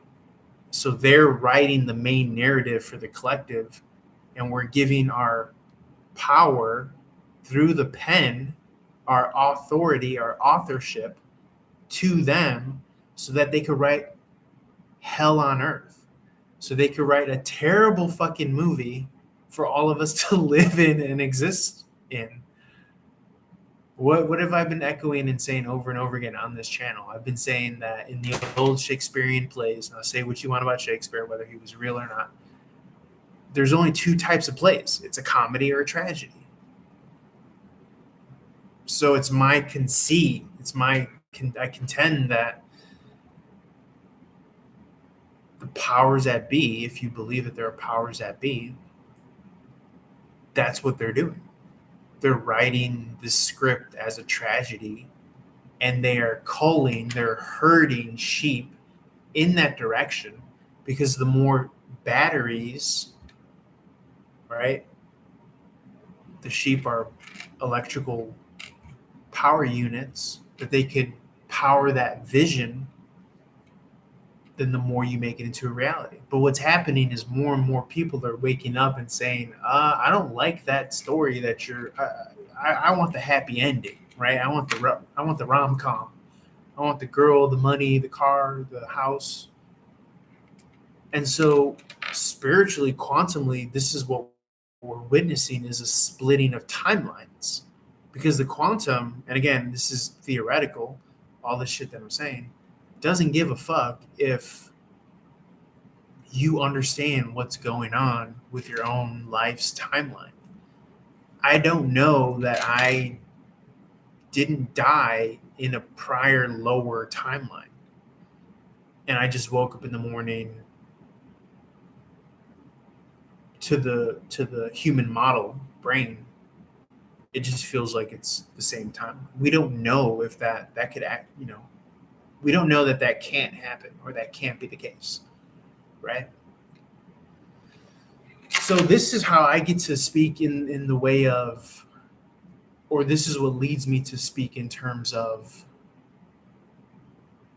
well, then all the power is up to the individual Godhead. Because the more alien and the more removed I am from my own magnetic source, my electromagnetic source, right? We all have God within us, source, or whatever name you want to call it. And according to the quantum field, that's true, because everything is non-local in the quantum level. It's all here at once happening in this moment. The more removed and away I get from my own personal authority to write the highest, best script story for myself at the head of the table. Exactly, crackers. I agree. For instance, if I give my power in the form of fear and worry to North Korea, to Trump, to Biden, to whatever, Jerusalem, Palestine, Gaza,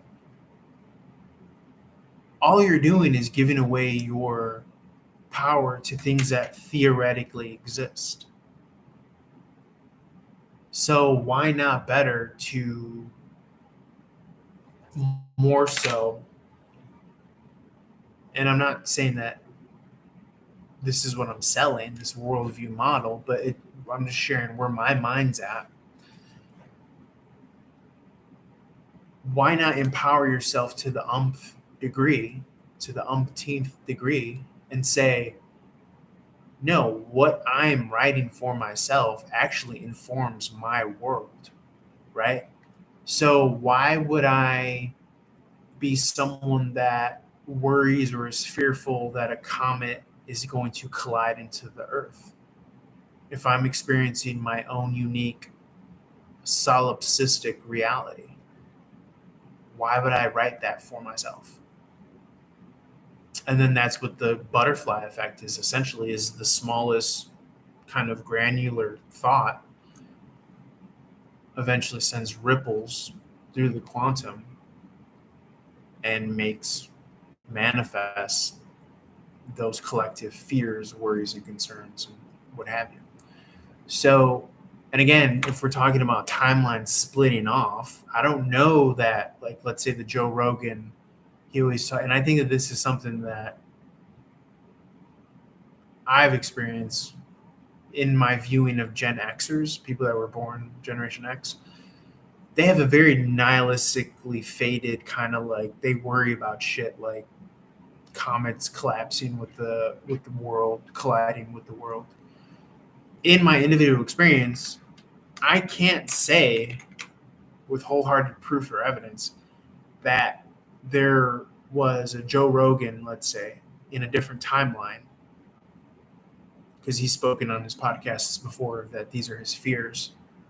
You know, Yosemite blowing up, comets. I can't say that I have, and nobody could say that they have firsthand witness experience of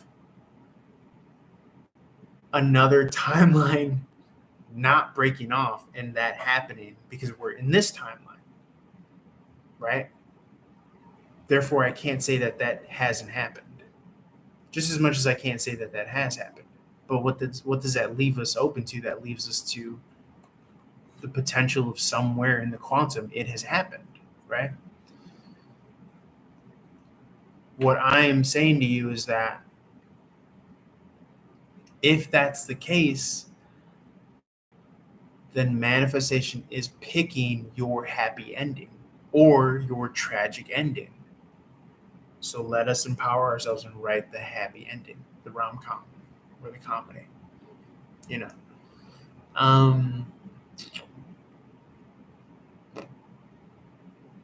This also ties, I mentioned solipsism, right? Solipsism, to my knowledge, is, and I don't know if this existed before the 19th century, 18th century, but it's the worldview, it's a philosophical concept that there is only one main character, you, the protagonist, you, the individual, that is real and that exists. And everything else is the universe puppeteering and parading in front of you as you in other forms. Now, that's kind of essentially what spiritualists, I would say, if I could say that in that way, would think when we start using the term God. We're all just God in drag, masquerading as the small s version of ourselves, the individual subjective self, right? But me, myself, as who I am, is a construct, is a concept. Similarly to, while we're at it, God, right? God is a concept that I could believe in or not. So is myself. Peter Valadez, it's not a real thing. We made it up. It's a name that my parents gave me. But it's a concept, meaning it's a bin to imbue energies too, energies of meaning. Just like when we do the tarot cards, what I'm doing is I'm psychically, electromagnetically imprinting meaning onto the card. And so then this card now has a quality different from the other card. And so what I'm doing is I'm diving into the mathematical quantum realm of possibility, into the unconscious, subconscious parts. Now the field is taking ownership and control and driving the car of what it wants us to experience or be told or downloaded or messaged, you know.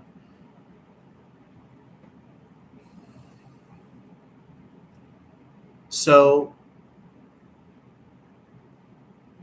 what's real, right, is the success of the ego experiencing another individual as another separate individual.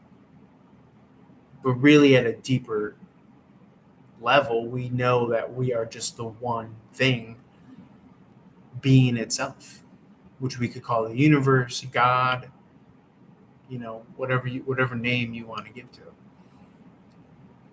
Like George Carlin famously, when he was on stage, he would say, instead of getting all like, you know, freaked out or scared about speaking in public, he would say, "It's just me. It's just me.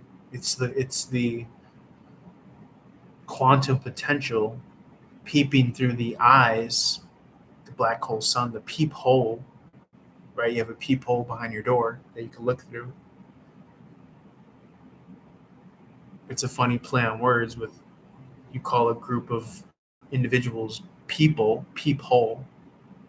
So it's that quantum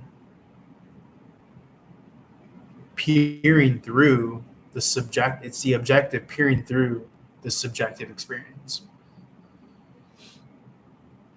And then spirituality speaks to, oh, well, we get caught up in our individual persona. We get caught up into our individual corner of the viewing, you know, experience, right? Our perspective, the ego, right? But the ego is not all bad. We need to survive as individuals.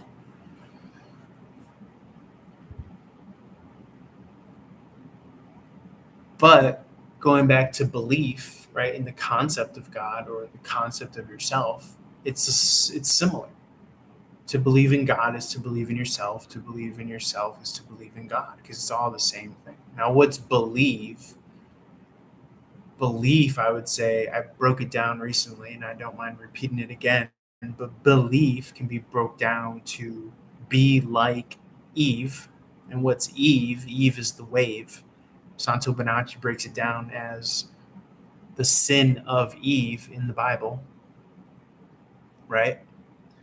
Well, these are, I don't know if anagrams are the right word for this, but this is wordplay for sin of Eve is wordplay for the sine wave, right? You could kind of pull sine wave, SINEWAVE, out of the phrase sin of Eve. And what's the sine wave?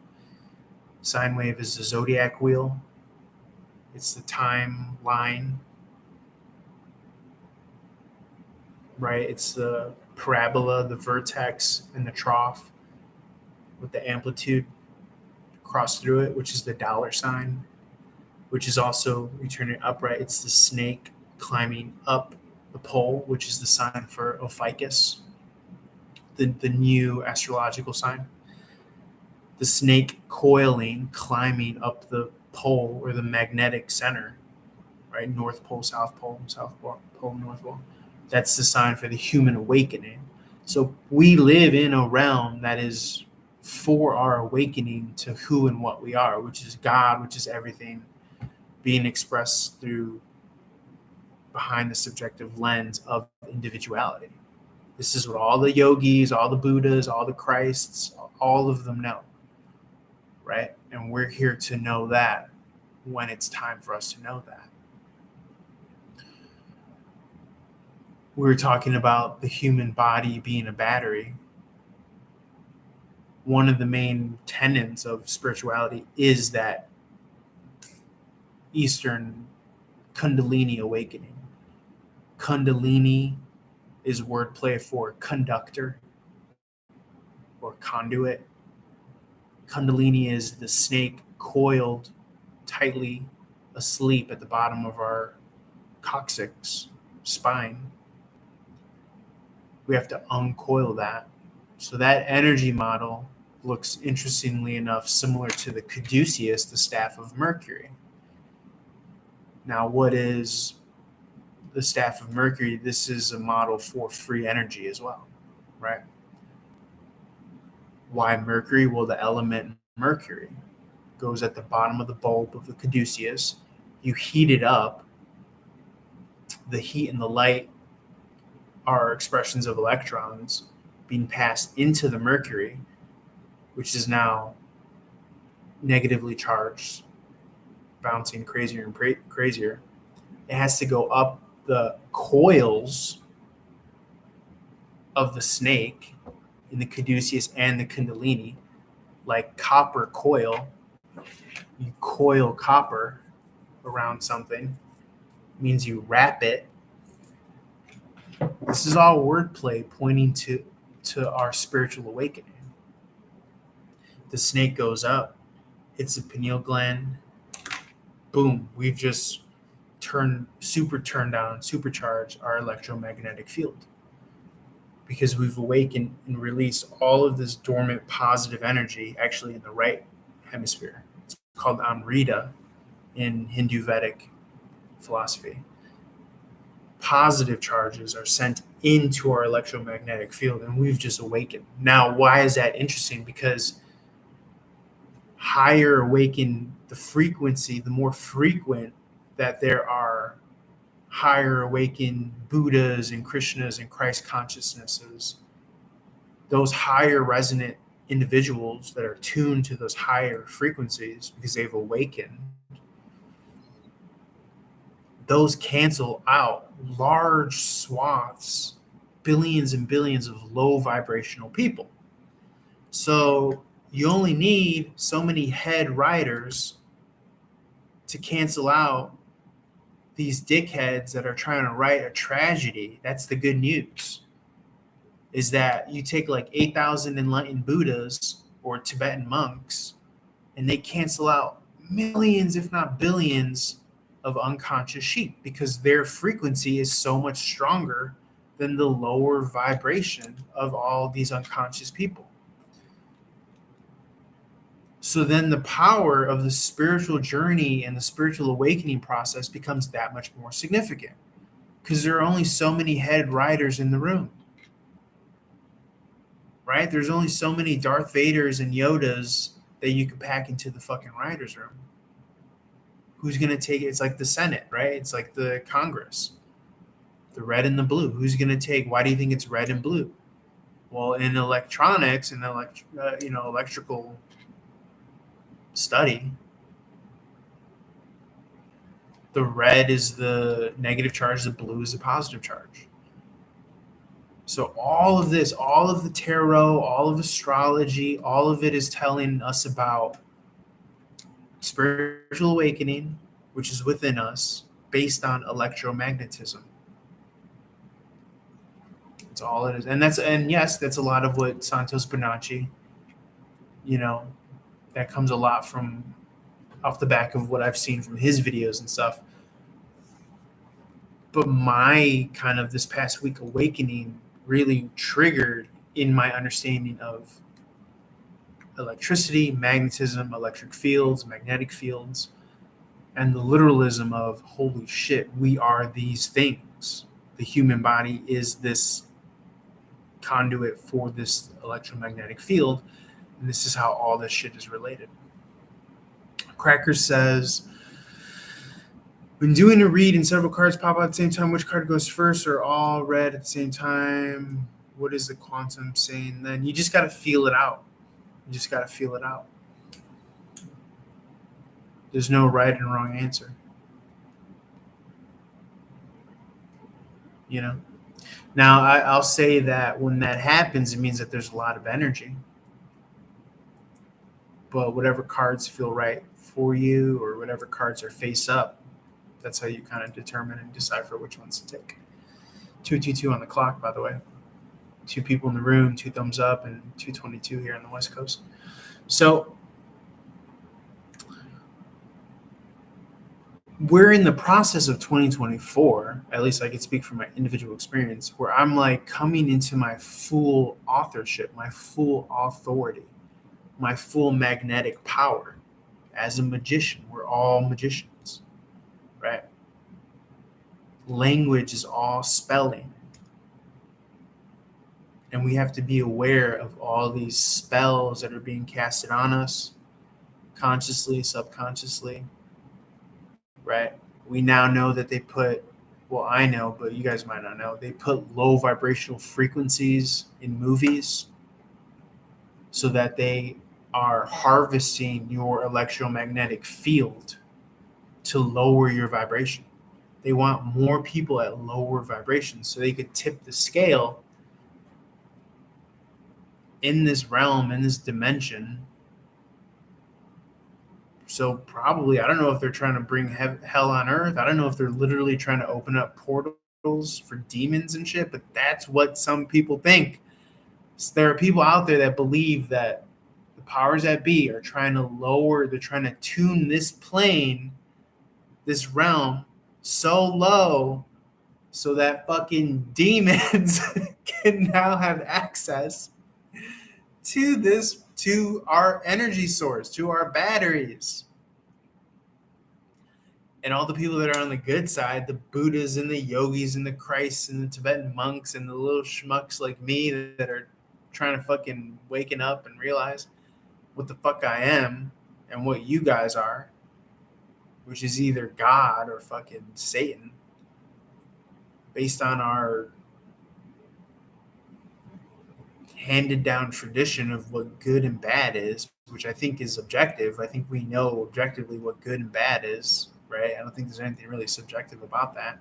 It's relative, but for all intents and purposes, I think it's objective, right?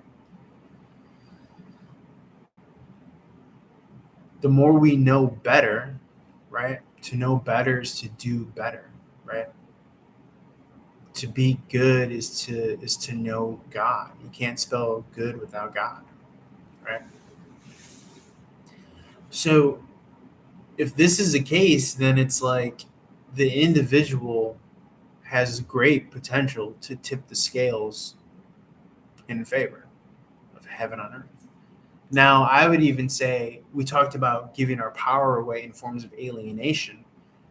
I would say even throw that out, because if there's only one thing, solipsistic, if there's only the individual in the individual's experience and everything's happening all at once, so that all different timelines, why not put you at the head of the table as the arbiter, as the savior, as the Messiah to bring heaven on earth? Isn't that what fucking Jesus did? You know what I'm saying? And I'm not saying you have to get nailed to a cross. I'm just saying that I think we're here to realize that. I mean, you could call it like, I don't know if you want to say necessarily God-like power, right? But I can't say that that isn't possible. You know, we don't know.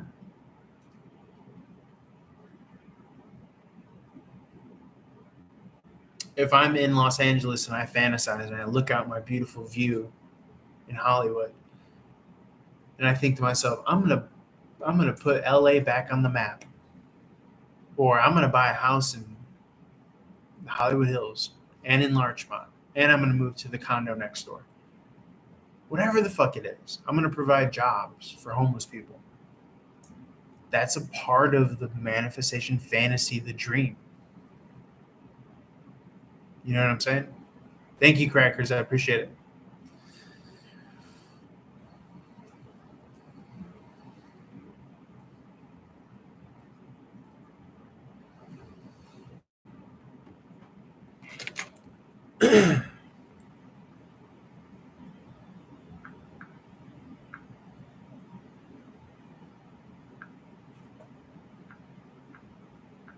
Cracker's got me charged up.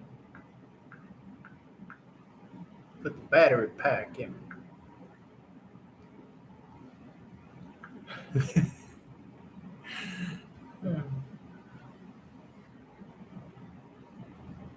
Motherfucker said, stop talking.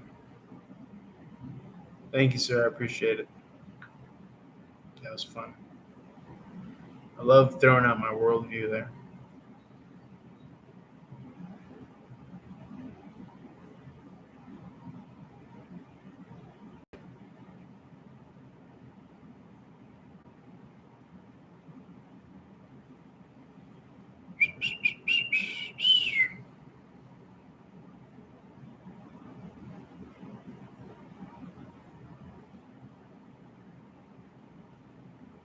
She takes a picture every time she cries.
Hey, what's up? How's it going?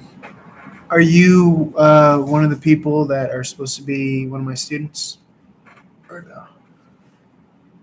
no? Waiting for a student.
awesome. Hey, how's it going? I feel like it's very different from the first one that I've checked, but I'm excited to hear more of it, and also, just like last time.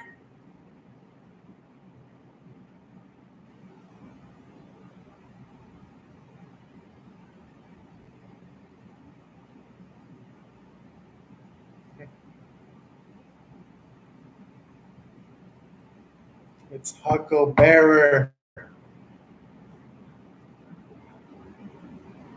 I'm watching a lady on TikTok, her first time hearing Whole Lotta Love by Led Zeppelin. The hair is gorgeous. You know, guys, I have only one wish in my life, which is that I want the man hair to be a trend again, like this one, like the 70s and 80s. Oh, by the way, this one was released in 1969, if I'm not wrong. Did they intend to release it in 69? Okay, now I'm sure the lyrics are for adults because it was released in 1969. This is definitely not a coincidence. I don't know if I can listen to this on YouTube because then I might get flagged. So let me mute it for a second. She's just listening to a Whole Lotta Love.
This lady, I love her.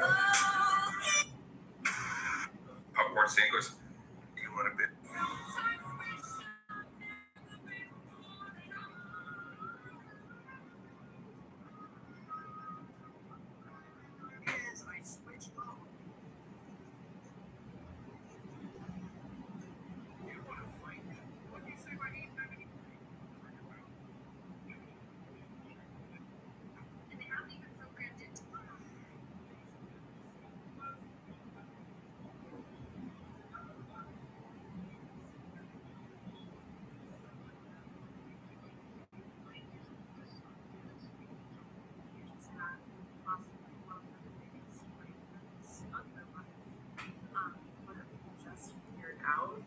there's been like a couple things that have clicked together.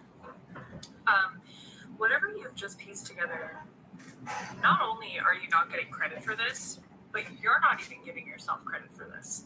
And I want to talk about that because this stems from a childhood, honestly, where you grew up and you were really smart. You were really smart. You were probably like golden child vibes.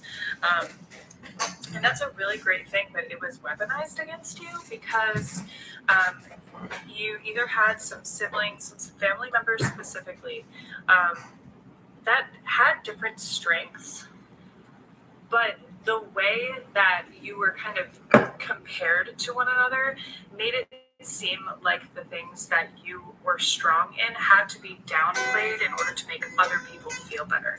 So you're kind of this person who is used to having all of these victories, but having to just kind of shrug it off because you don't want to take up too much attention. You don't want to have too much success because it's kind of been looked at all your life as something that's vain, or something that is like, there's just this energy of like, oh, of course, like, of course, they figured it out, or of course, whatever.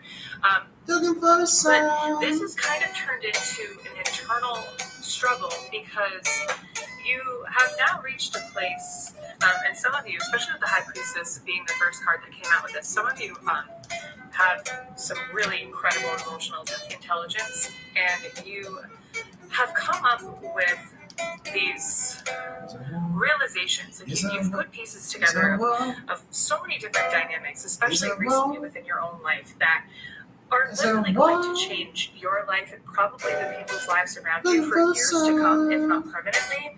And you're just like shrugging it off, like, oh yeah, like, yeah, you know, like there's just this energy of like, oh yeah, like it's no big deal. It is a big deal. It is a big deal. Whatever you just figured out is a massive deal.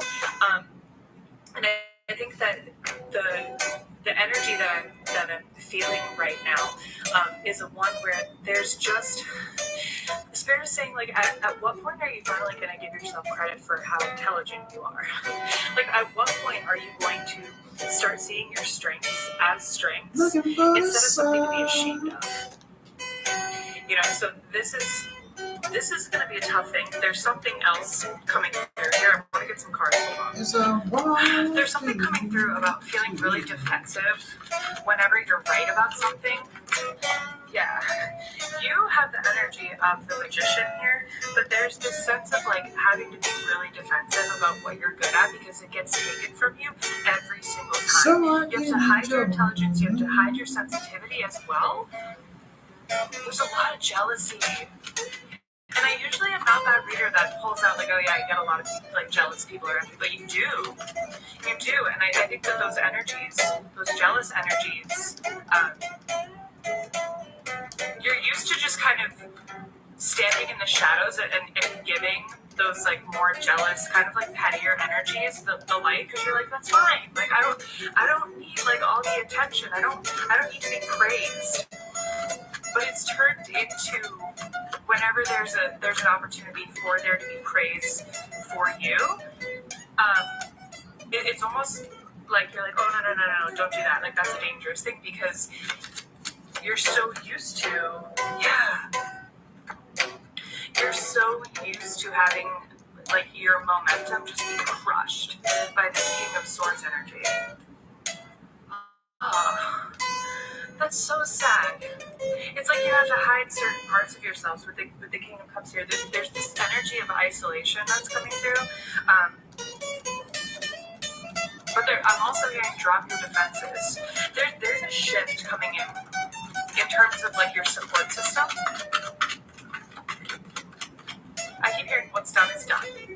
What's done is done, and it starts with this breakthrough, because part of this breakthrough that you had, it has to do with your own life, but it's going to affect other people's lives around you. You have community going in. Ace of Swords on the bottom of the deck. You need to start thinking of yourself in a new light. You need to start, you need to break apart pride from vanity. Pride does not equate to vain. You can be proud of yourself and still be humble, and that's the thing. I think you come across across is your character.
Is super humble.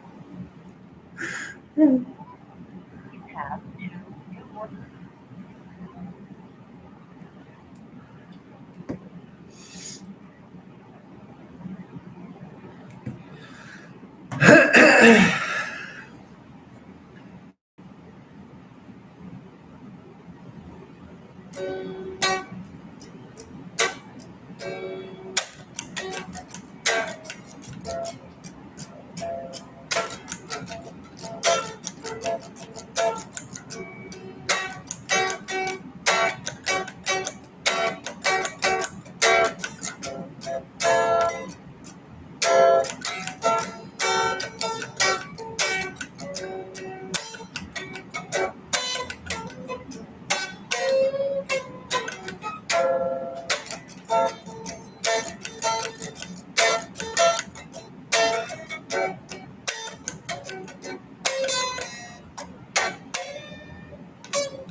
I'm not doing a show. I'm just fussing around here. But I appreciate your guys' viewership.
Oh,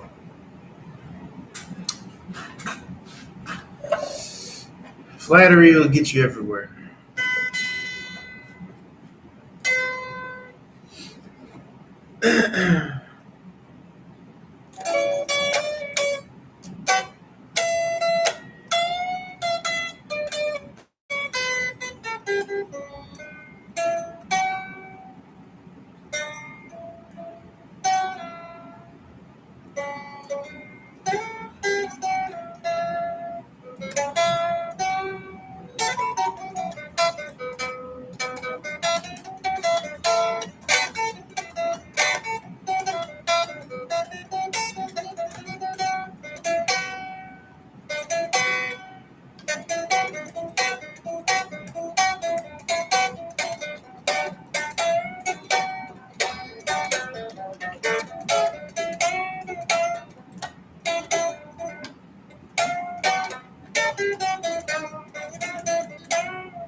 Thanks for hanging out, guys. Just kind of jamming.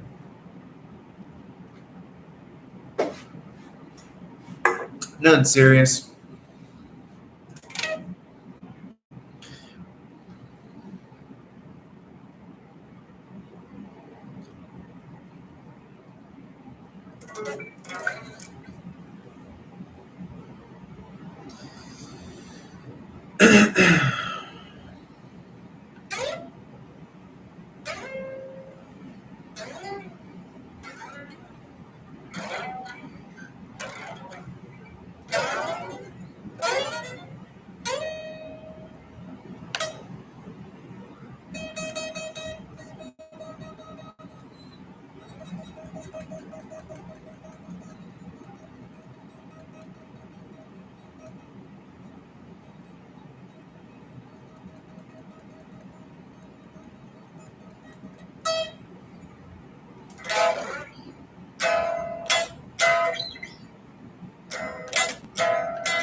you.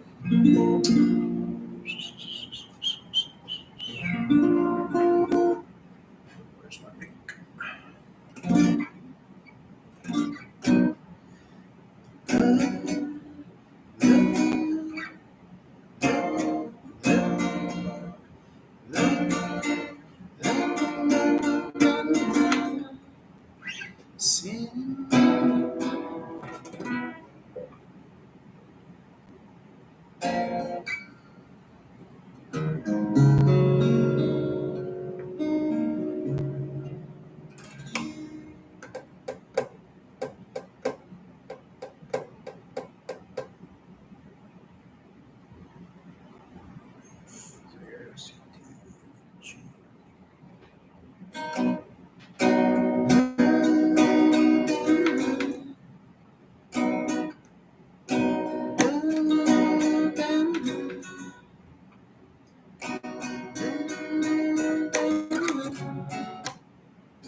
Let's see, go 2 steps.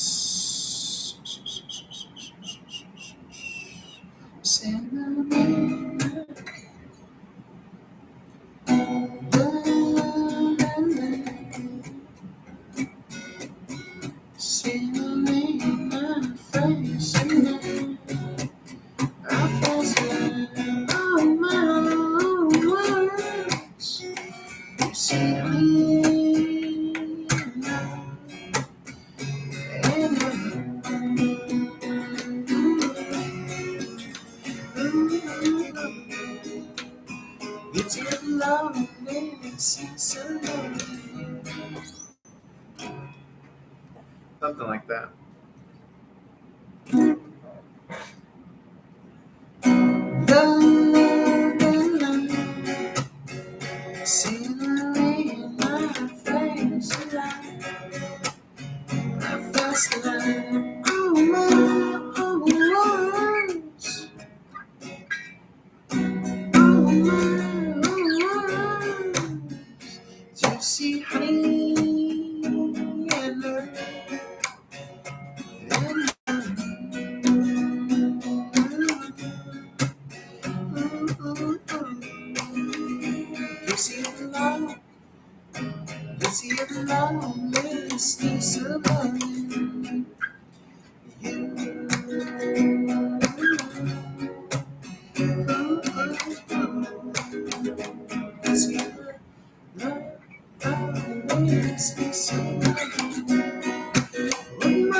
Coffee from love.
take undercover.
Ever seen the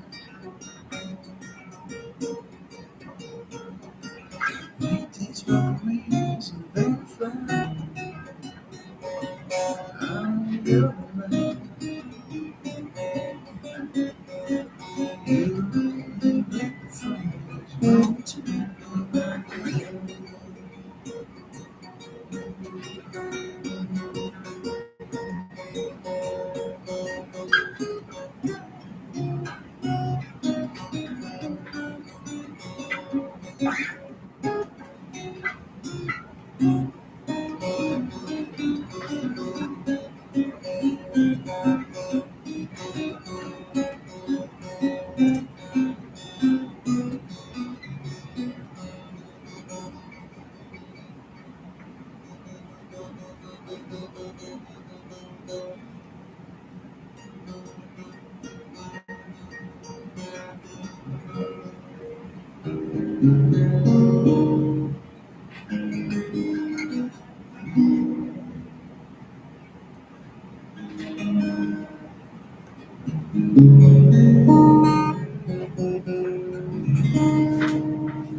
Wow.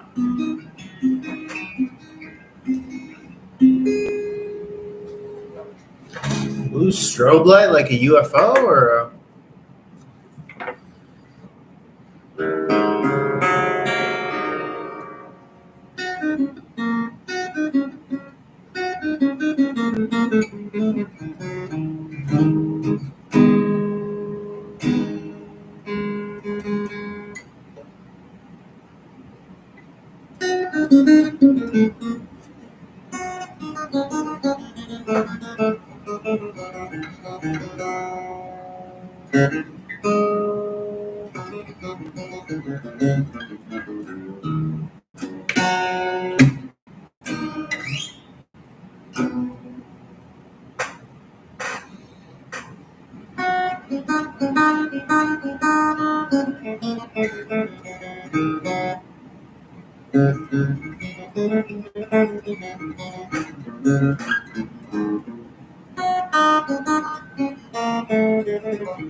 Really?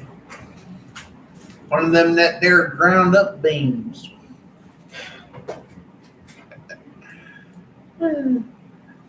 Usually hear an up down beam. One of those sky ground.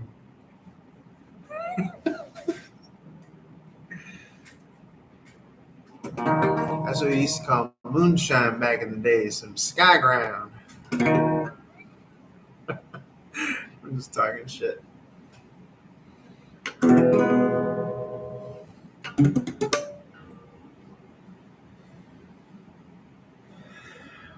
Oh man.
What's up? How's it going, Yana? Just fuddling around here.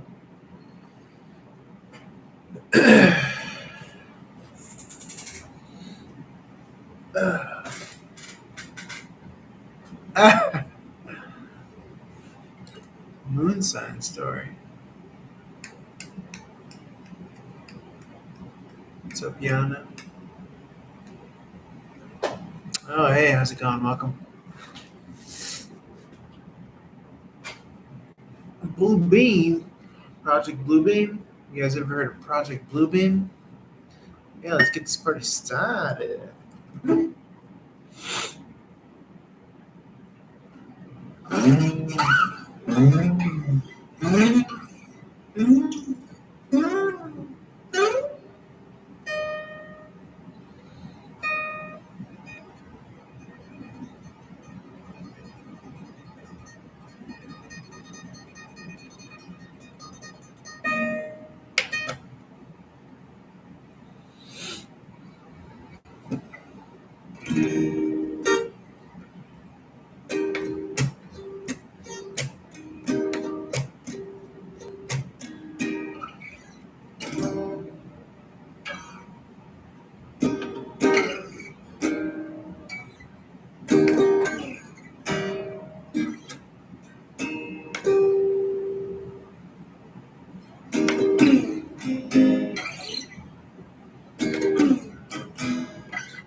Do a little Bob Dylan.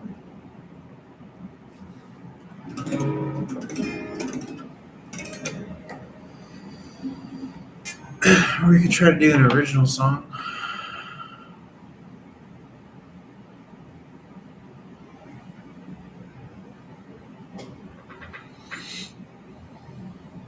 Yeah.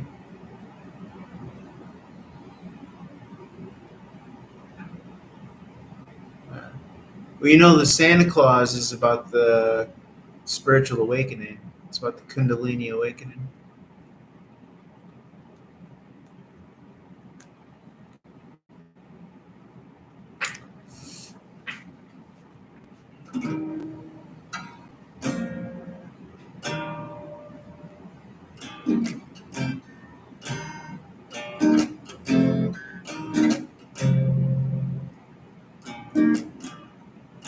I'm trying to channel it through music right now.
Thank you.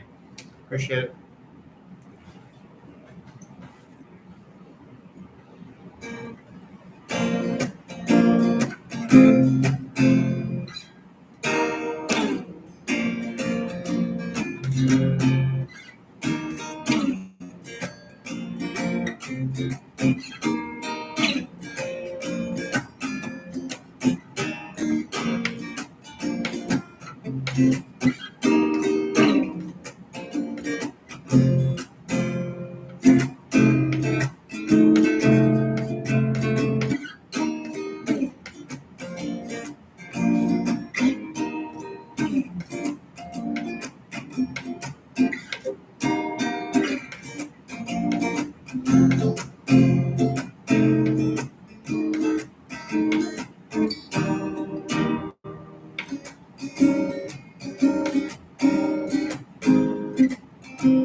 Something like that.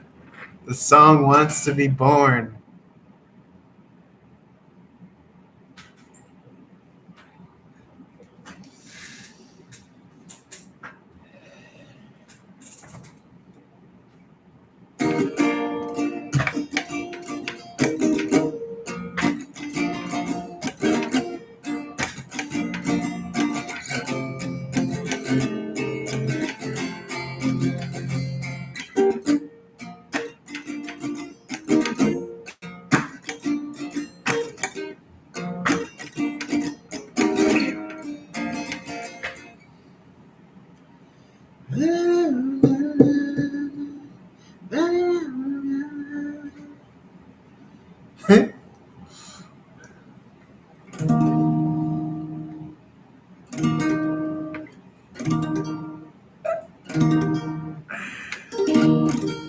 I promise myself I'd never turn into no goddamn hippie boomer.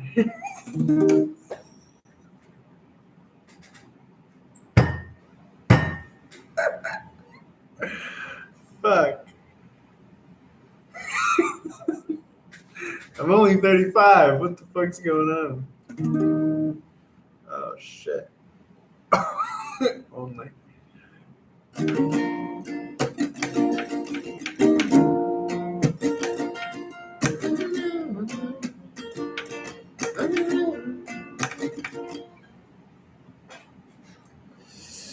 What have I become? Oh, God.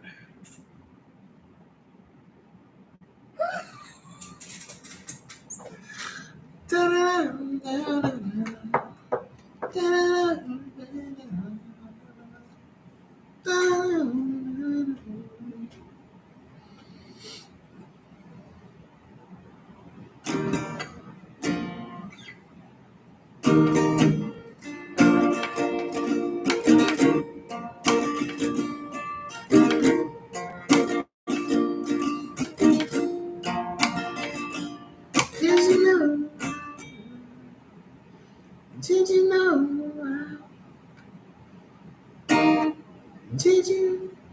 know I've been looking? Did you know I've been looking? Did you know I've been looking? That's wrong.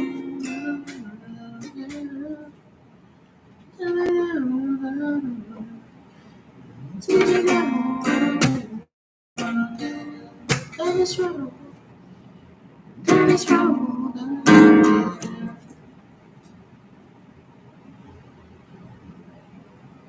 Did you know I've been looking? That's wrong. That's wrong. I don't know. But I want to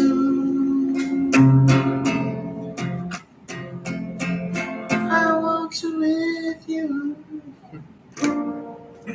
Fuck.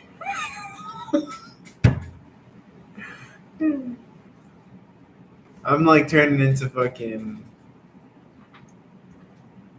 Dave Matthews.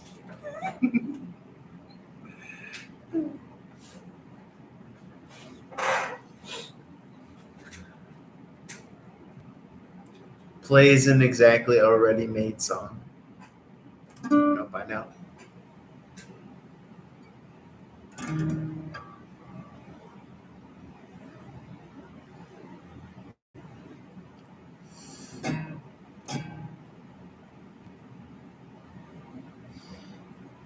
Did you know?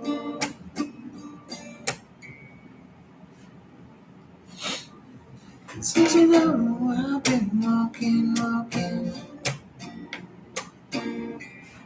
Did you know I've been walking on this road? And I don't know where it goes.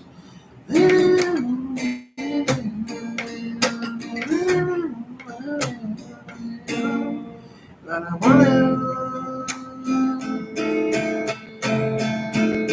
find out with you.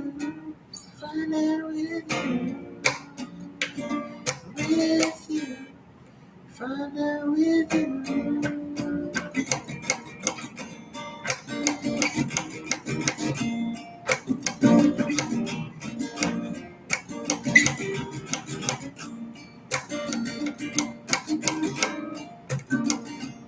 You know I've been walking on this road. I gotta write this shit down. I gotta play it like double time slow because the rhythm. I gotta learn it. Did you know I've been walking down this road? I don't know where it goes. Down this road, I don't know where it goes. But I want to. Did you know I've been walking? This road, I don't know where it goes. Don't know where it goes, but I want to find out with you.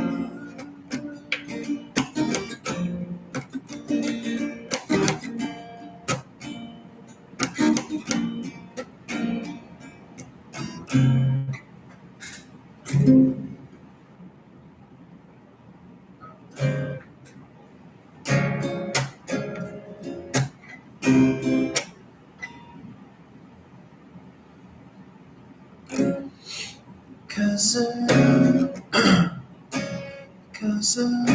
Jesus, says I sing amen.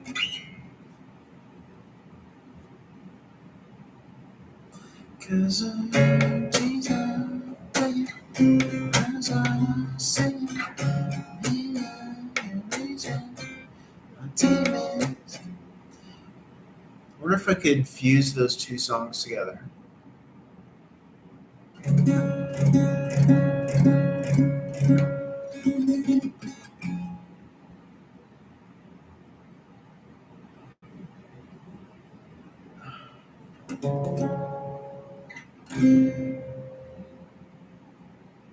Mothman or the Moth?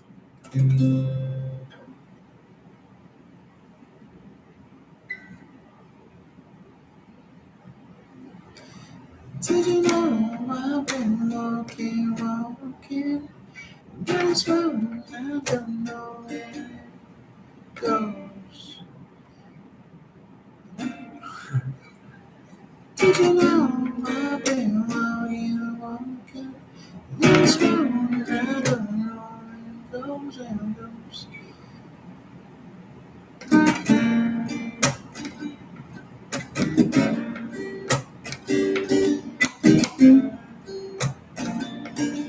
But I want to find out what you do.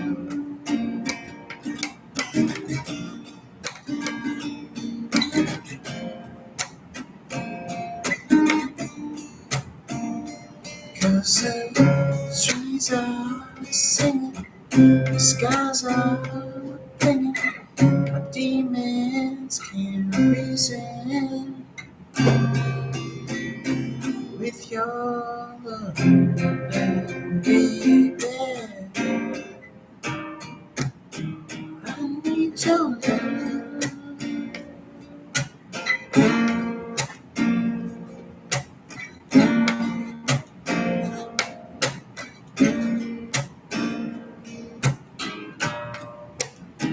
Cause I don't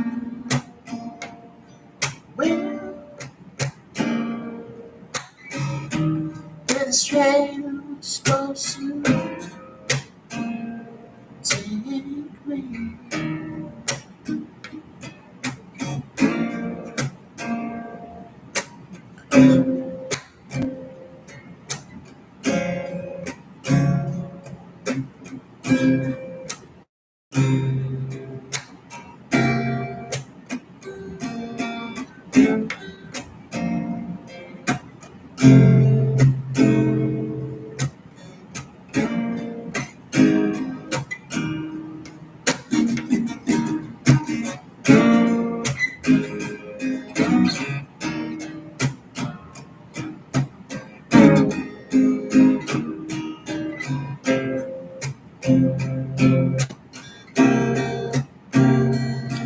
Did you know?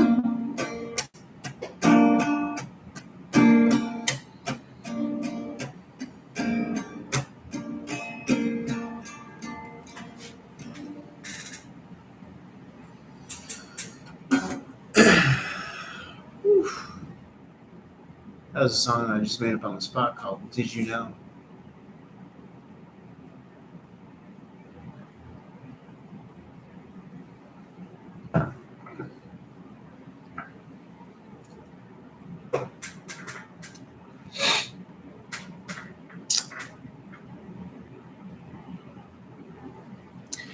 You know what a weird thing is that I channeled while I was playing that song?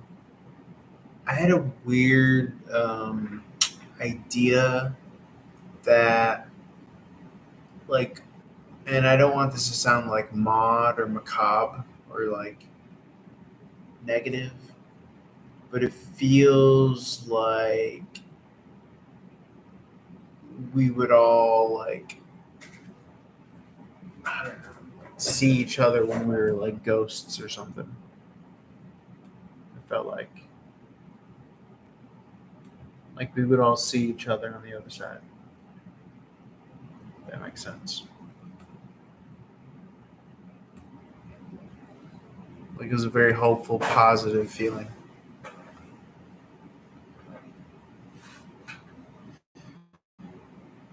was also imagining like being around a campfire, all that good stuff. You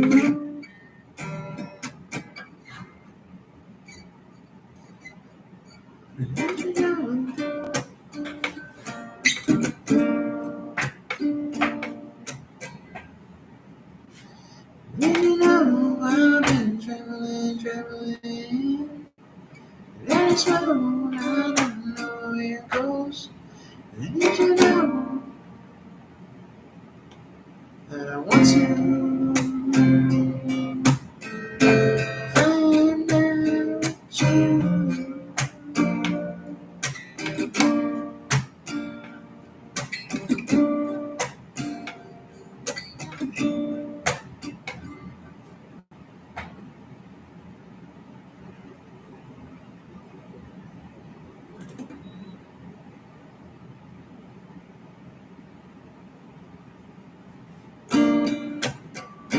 Cause the trees are singing, clouds are blending. We'll go like clouds, sun's going down. Cause the trees are blending, the skies are singing. Go like clouds, sun's going down. Angels sing, demons can be sent. With your love, baby, I need your love to get me through the night.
Damn, y'all astral travel like that?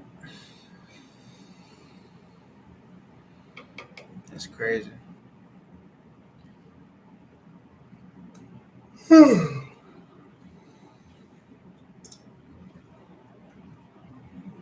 I don't know how I feel about astral travel. I've never really had like the need or the desire or the thought to do so.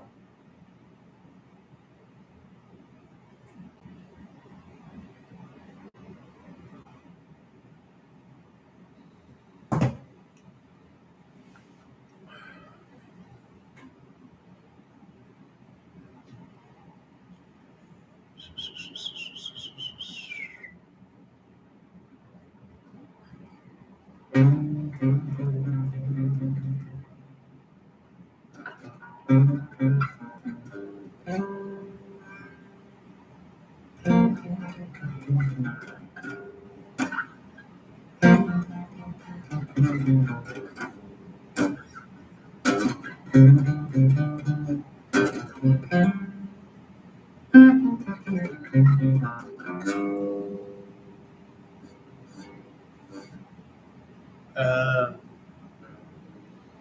I gotcha.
Yeah.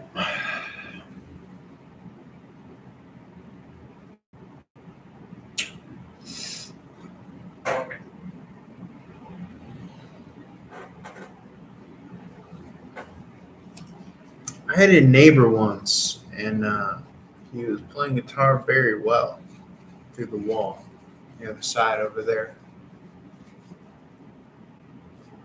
And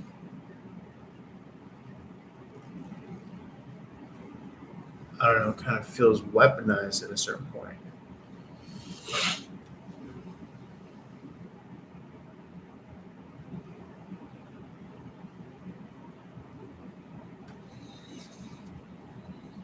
And Woody Guthrie did say that the guitar kills fascists. Or fascism. But what do you do when someone is like channeling such a higher power to the point where it's like, okay,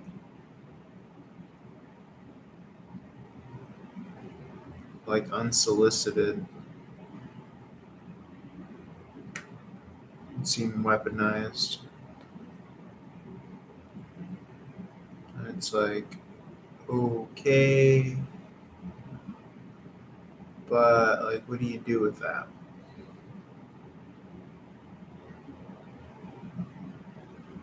And I myself, as a guitarist,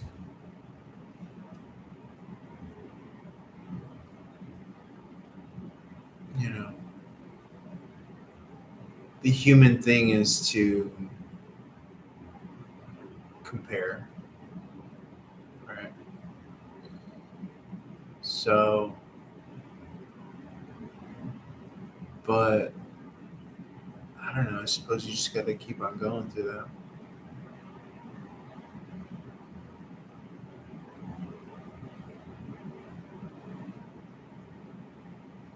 Like, it's not the thing that's being done, it's who's doing it, you know?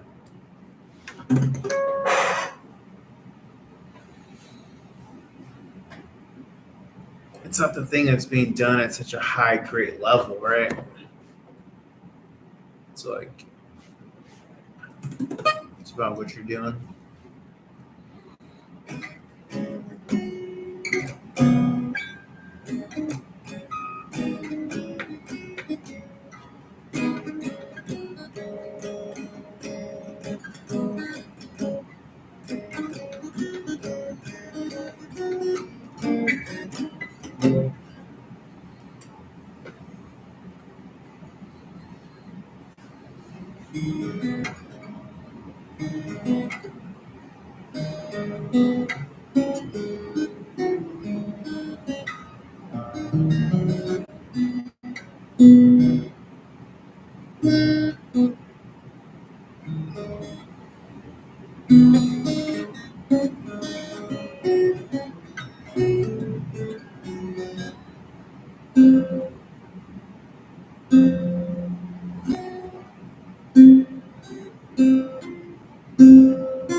See, I feel like this tunes in all of that. Like, this tunes in all the astrology and all the planets, just like this tunes in all the astrology and all the planets. Just like this tunes in all the astrology and all the planets.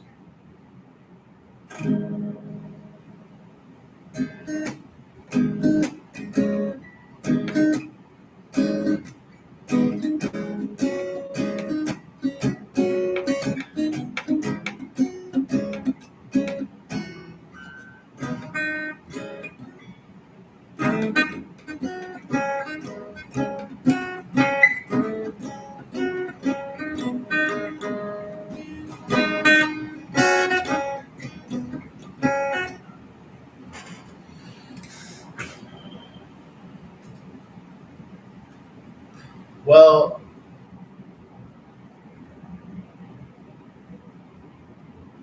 that all of that stuff up there, right? Or in the quantum, it's the great orchestra. It's the great electromagnetic orchestra that we're tuning into.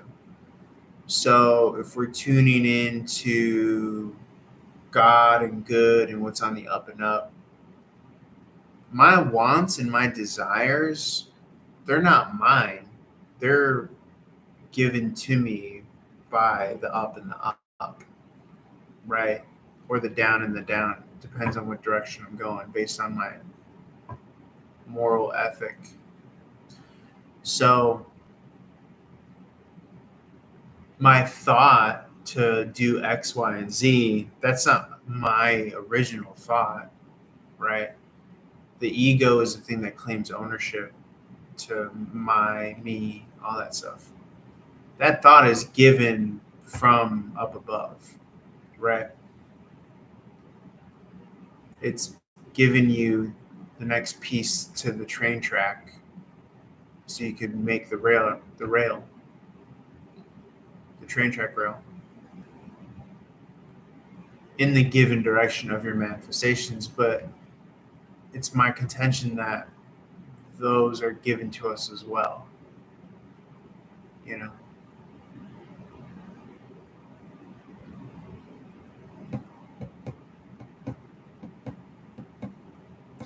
And I guess to the benefit of when we realize that, then we could like relax and enjoy a little bit more. And then that opens up our creative magnetic field, our creative electromagnetic field. So we're in this thriving playful energy, like to play music. It takes like maybe, and I'm saying this with a grain of salt, it takes like 10 years to learn how to play music.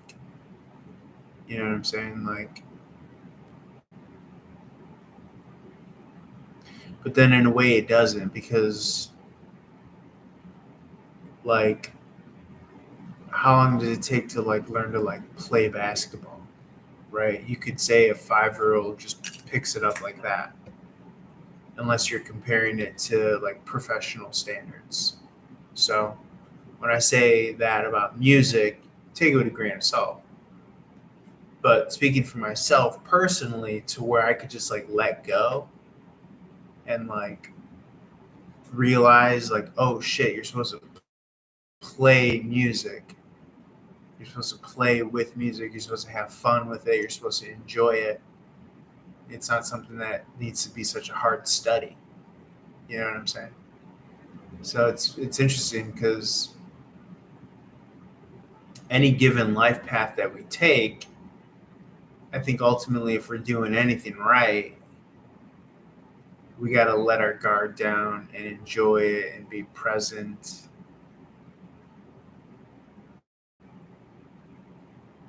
You know?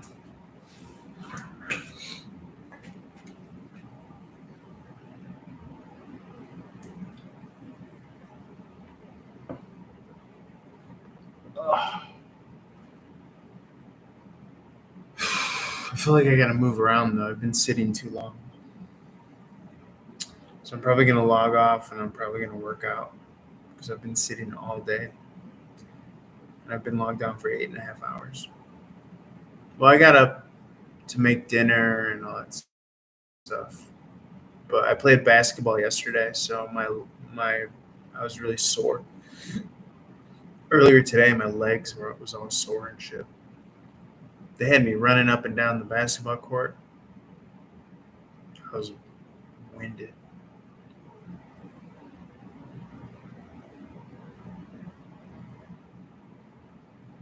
But I probably tried to move around and get a little workout in.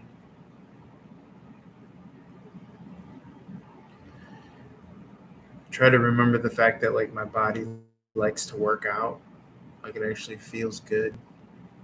So I try not to think of it as like work or something arduous and negative. But it's one of those things where it's like you overthink it, and then when you start doing it, you're like, oh, hey, this is good. I like this. Yeah. But I'll probably see you guys tomorrow or something like that. Pick up. It's funny because I was doing tarot earlier, and then at night I always seem to kind of pick up the guitar. So I like the kind of yin and the yang balance. Usually do tarot earlier in the day, and then when the moon comes out, it's party time with the guitar. How does that sound for life? I like it. It's not too bad.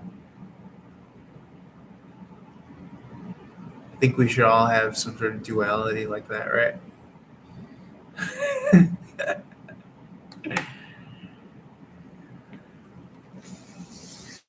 Anyway. Hopefully I made the gods proud. Playing some music. All right, love y'all. Love you guys. We'll hang out tomorrow. Thanks for hanging out. Peace, peace, peace. Have a good evening.